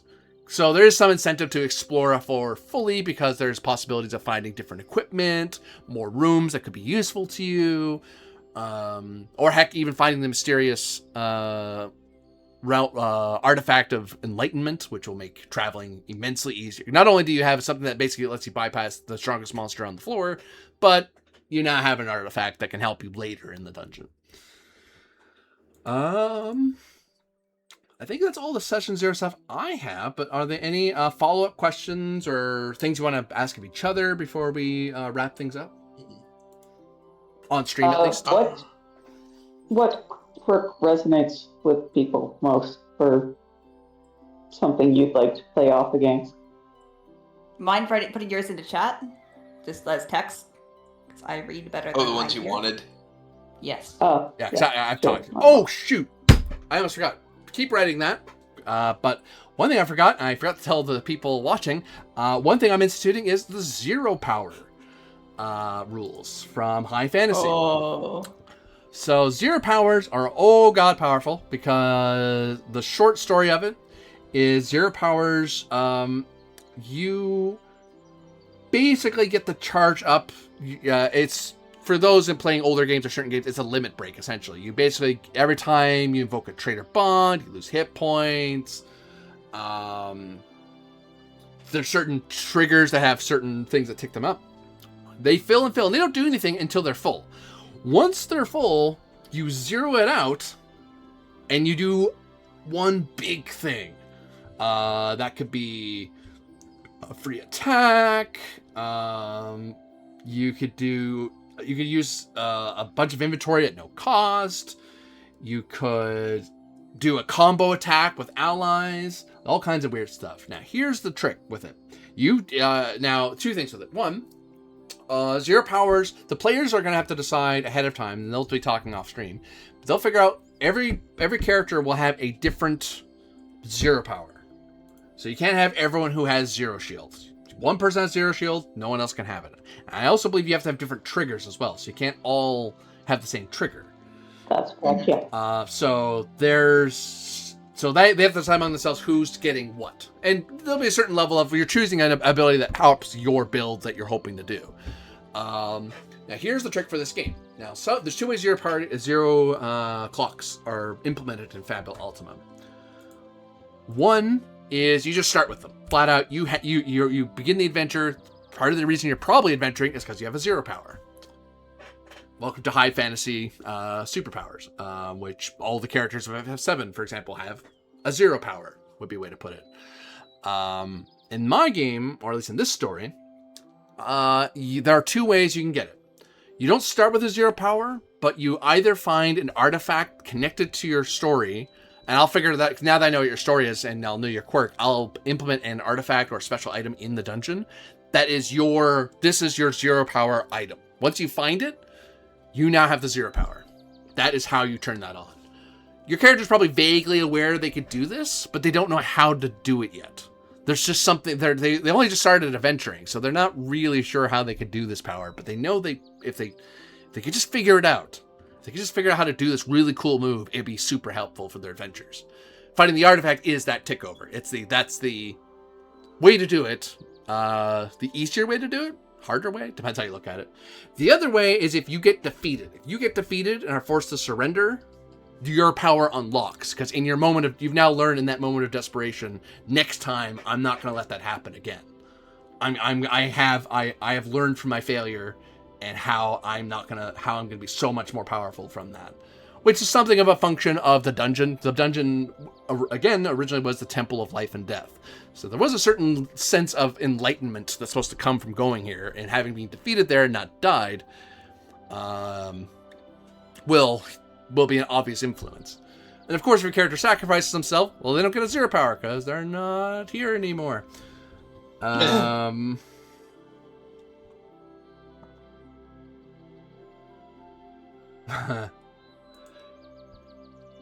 So some of the options out there to reiterate for those who do not benefit from our Discord. The Outcast Fairy, a Fettered Heart, or Stubborn Scion.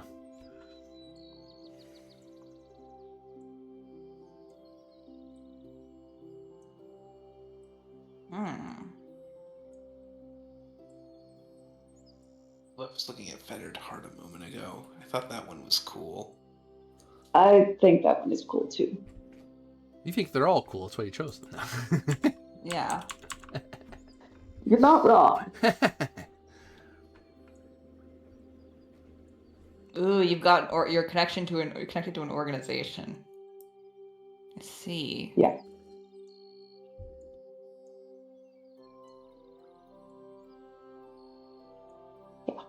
So, for Fettered Heart, like, if I were to go with that one, because honestly, the more we talk about this and the more I hear how the campaign is shaping up, Fettered Heart does seem the most in team.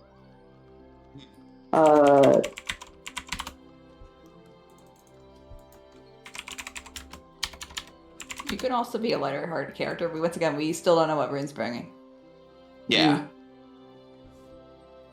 Well, we get I fully acknowledge that I rocked up to this party saying I want to play the most emo sad boy I possibly can. I literally looked at him and said, like, this is the saddest solving wet meow meow I've ever seen. And then drew him and said, wait, no, I can't show you this image. It looks too much like Goob from Meet the Robinsons.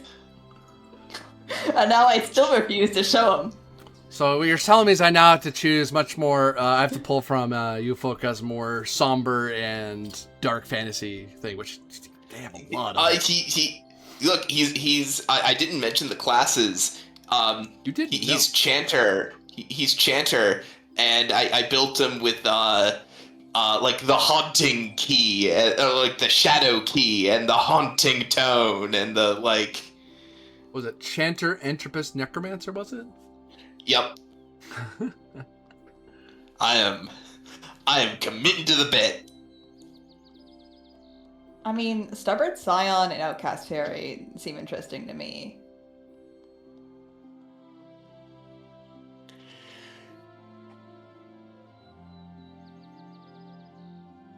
Yeah, I could see the Outcast Fairy thing being interesting, especially in contrast to, like, you're bringing the Fae, I'm bringing the undead. I'm bringing the not construct. We have one person in this party. One normal. Whatever Rune's bringing. Yep. Mechanically, I can see how Fettered Heart doesn't do a ton for you right away, but eventually it might. Yeah. And then it's like, crap. And then it's like, then you get a whole different quirk. Yeah.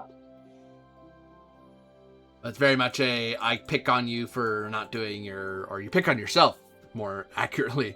Oh, this is the thing I'm supposed to be doing. Like, oh yeah, that's right. Shoot. Well.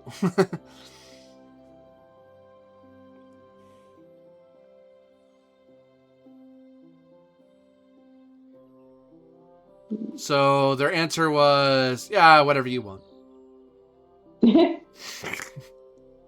They're attached to all three of them.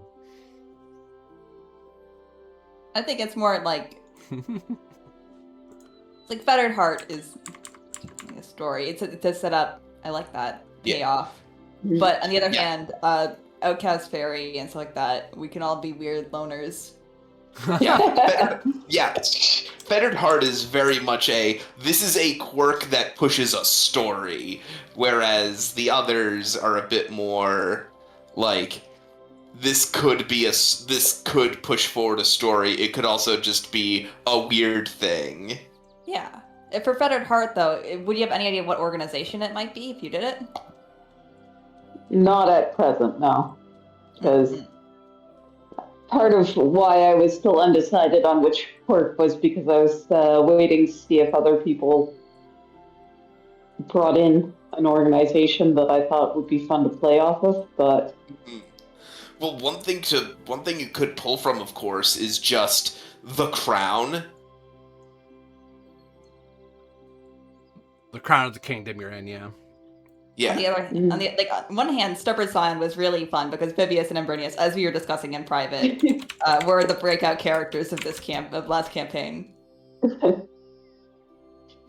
But it also does mean that the circle grows larger. Are we like we're probably all gonna start hating each other, or at least reluctantly getting along.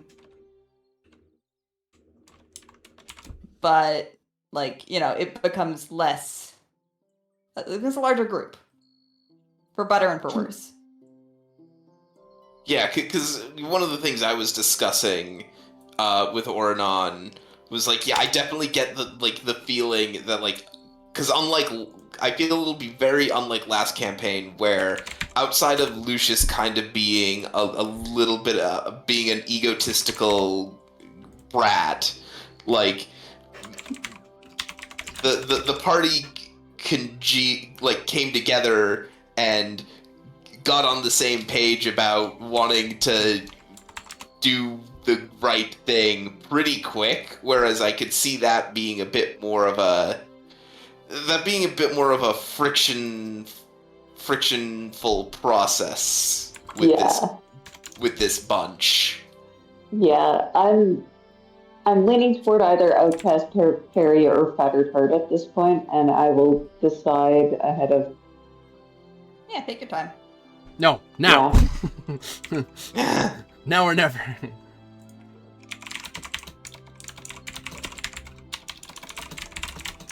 Good, Primmy. Oh, go ahead. You were going to say something I didn't want to... No, I'm just pondering. Well, stop that. This will be the kingdom of Rakuai. Just think about the name. I'm trying to think of a name that played off of everything.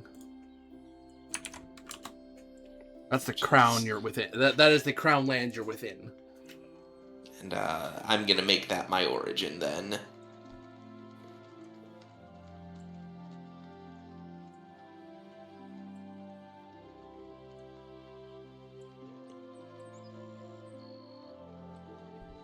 All right. Well, any other queries about any Session Zero stuff you want to double check with me here, or about the map or the dungeon? Yeah, I did have one thing I also needed to run by you, sort of. Mm-hmm. I'm not gonna like the samurai. So I picked my starting weapon of an arcane weapon, which I'm flavoring as you pointed out earlier, the spooky haunted violin. Spooky, scary violin. Yeah. Yep.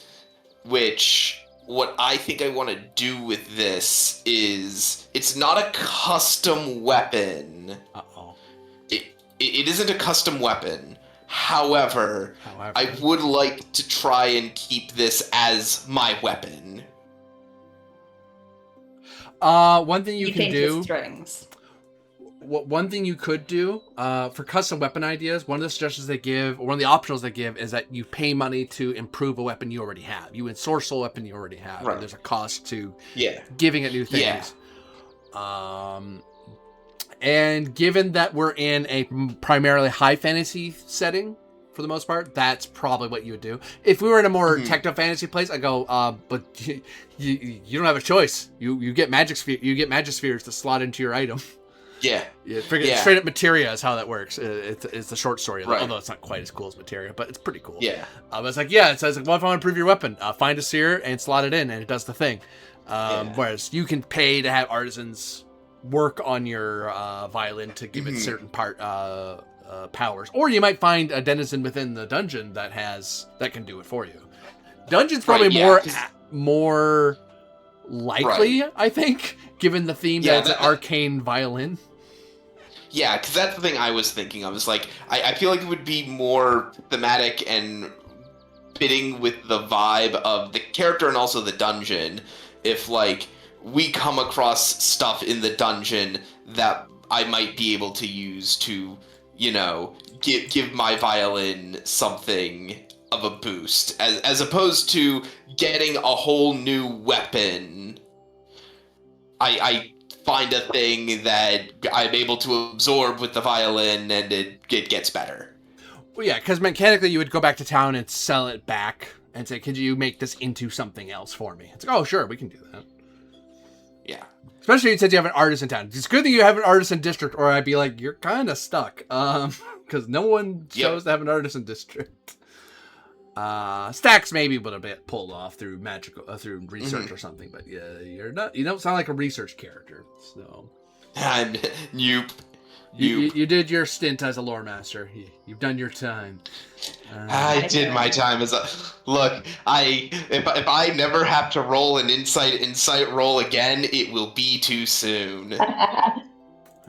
No, I wanted to have. You're gonna hit the books literally with your fist. Yee. Please no, I'm delicate. So yeah, that's.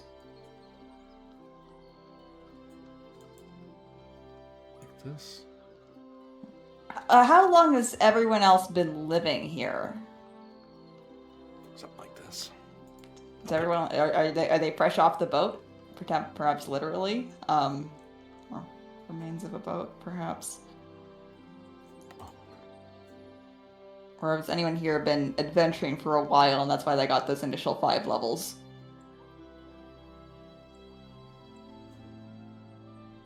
That's up to you all. It's up to you all. You can be from here, you can be from away, you can be from the kingdom.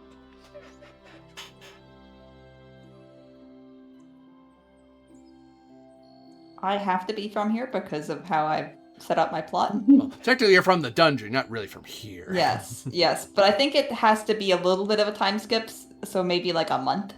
Yeah. Because otherwise they're not going to let me walk right back in.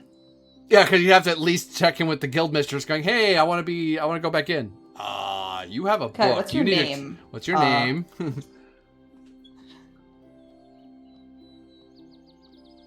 And also, like, are you a threat?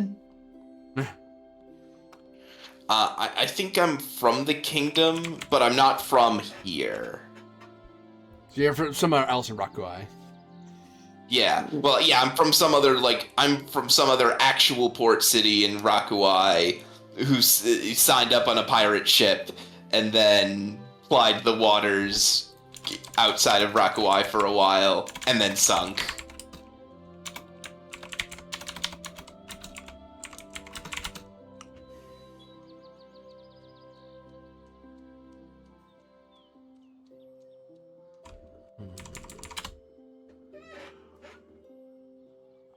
What about the treasure hunter? You sound like you're from away. Probably. Depends if you're part of an organization, because if you choose Fettered Heart, you're probably attached to some organizations in this town. Could be an organization with a branch exactly. here, but from elsewhere. That's true. Yeah. You're actually a member of the unknown organization that does unauthorized dives. You're one of the bad people. That would be scary.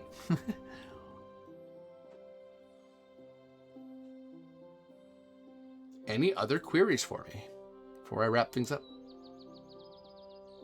I think that more or less covered my bases. Again, we'll have to see what Rune – brings to the table. Yeet.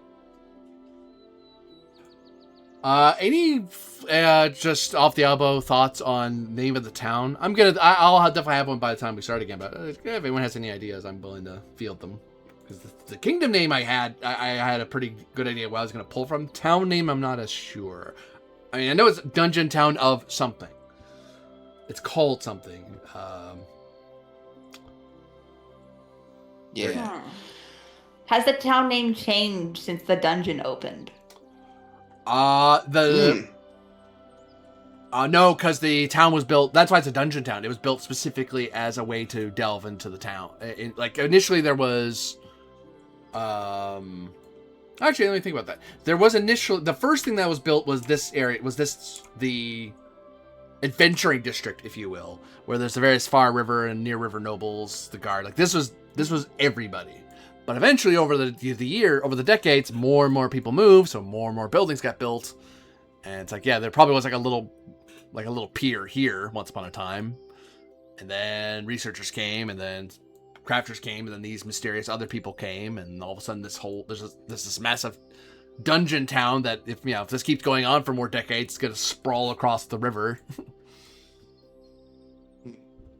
Oh, I had one other thing I noticed that I don't recall if you explained what it was. What is the Shrine of Arcana? So the Shrine of Arcana is because this place was meant as a way to bring together all peoples of everyone across the countless realms between life and death. This was a way to make sure that because the temple was going to be linked to the Sea of Souls, they didn't want monsters to go down, and they didn't want monsters to come back up.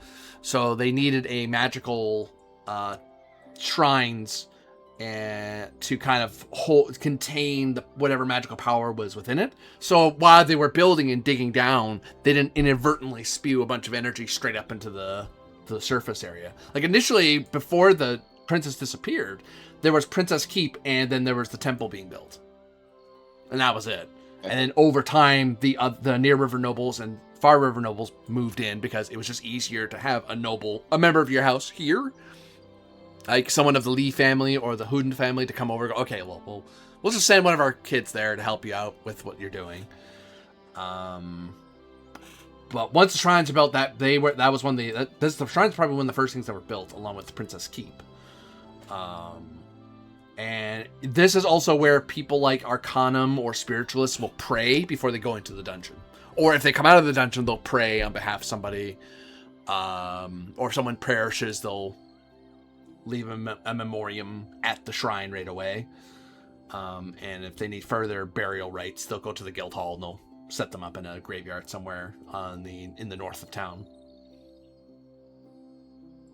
Because I don't think they'd keep the graveyard. Oh, no, it probably would be more like over this way somewhere. The adventurers have a different graveyard than the locals. Yep. Absolutely. From Araban's point of view, it's a sort of respect thing as well. It's like, well, there's certain rules that the kingdom might have about how people are interred, but adventurers have their own. They come from all over the countless realms, so who knows? So,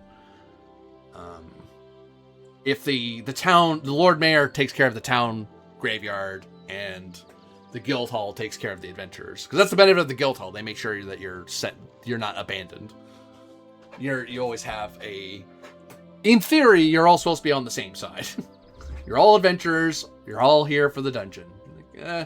Actually, one theory I have is that some adventurers come here to learn, they'll figure out how to navigate the first strata for like a few levels, and then they go, I'm good, and they leave.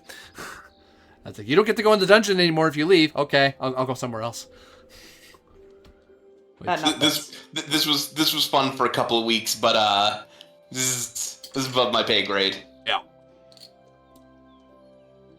Which, hey, as long as you paid your guild dues and you told the guild what you found down there, then they're okay. So I understand why Aura's character is adventuring. Why, Tevzik, is your character adventuring? It was I figured that because this place is supposed to have a tie to the Sea of Souls, Latch is figuring that maybe there's something in there that can give him some measure of peace, and let the restless spirits that haunt him finally rest. Gotcha. Hypothetical question. If Latch had to choose right now, would he bring the crew back or would he fix his own brush with death?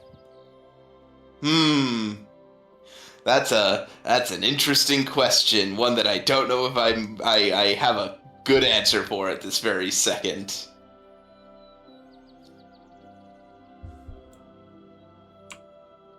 Fair enough. I look forward to seeing how that answer changes. Yep. Because it is one of the questions that's tied to the necromancer class. I'll figure that out. It was like I think it was like, who would you want to bring back, and like what would you be willing to do it? Oh yeah, because for each of you on your session 1, I'll probably approach each of you for your classes and ask your class questions to see, because that also fills out what that class means here. What does it mean to adventurers? If adventurers are talking about your class, what do they know about your class, about you? Because you're the representative of. For those who are playing Fabula for Ultima for the first time and you're watching this, that's one of the things that there are certain archetypes. Like a fury is a fury. Is not every fury is the same, and even then in the book they even give different names for things. Or alternate names. Like a necromancer isn't necessarily always a necromancer. I don't know what the other names of them are. For example, but better way to drop out, like something like an elementalist, for example, could also be called a battle mage or a geomancer or a sorcerer. Mm-hmm. But all those names are mechanically are the same thing. But how you're flavoring it in your world, well, who trained you in the way of elements? Because someone trained you how to do this, and so on, and that kind of fills in. We have some fill in about what we think, what the rest of the Countless Realms thinks from the previous series, but this town has its own particular questions that it wants answered. Actually, because you all, especially since at least one of you is literally from here. Like, you couldn't be any more from here if you tried. It's like, I'm here before all of you. Of course, they're playing the amnesiac, so. Yeah. Yeah, where are you from? I'm not sure. Something happened to me in the dungeon, I think. Or something happened to me, I don't know. But hey, I'll take up being an adventurer, why not? What else am I going to do? Become an artisan? Psh, be a bookbinder? That's just weird. What? Nothing. Don't worry about it. You do not leave your book face down. No, don't stop doing that. You'll break the spine. Any idea how difficult it is to replace the glue? This is the dungeon town of Nazo. Nazo. Very nice.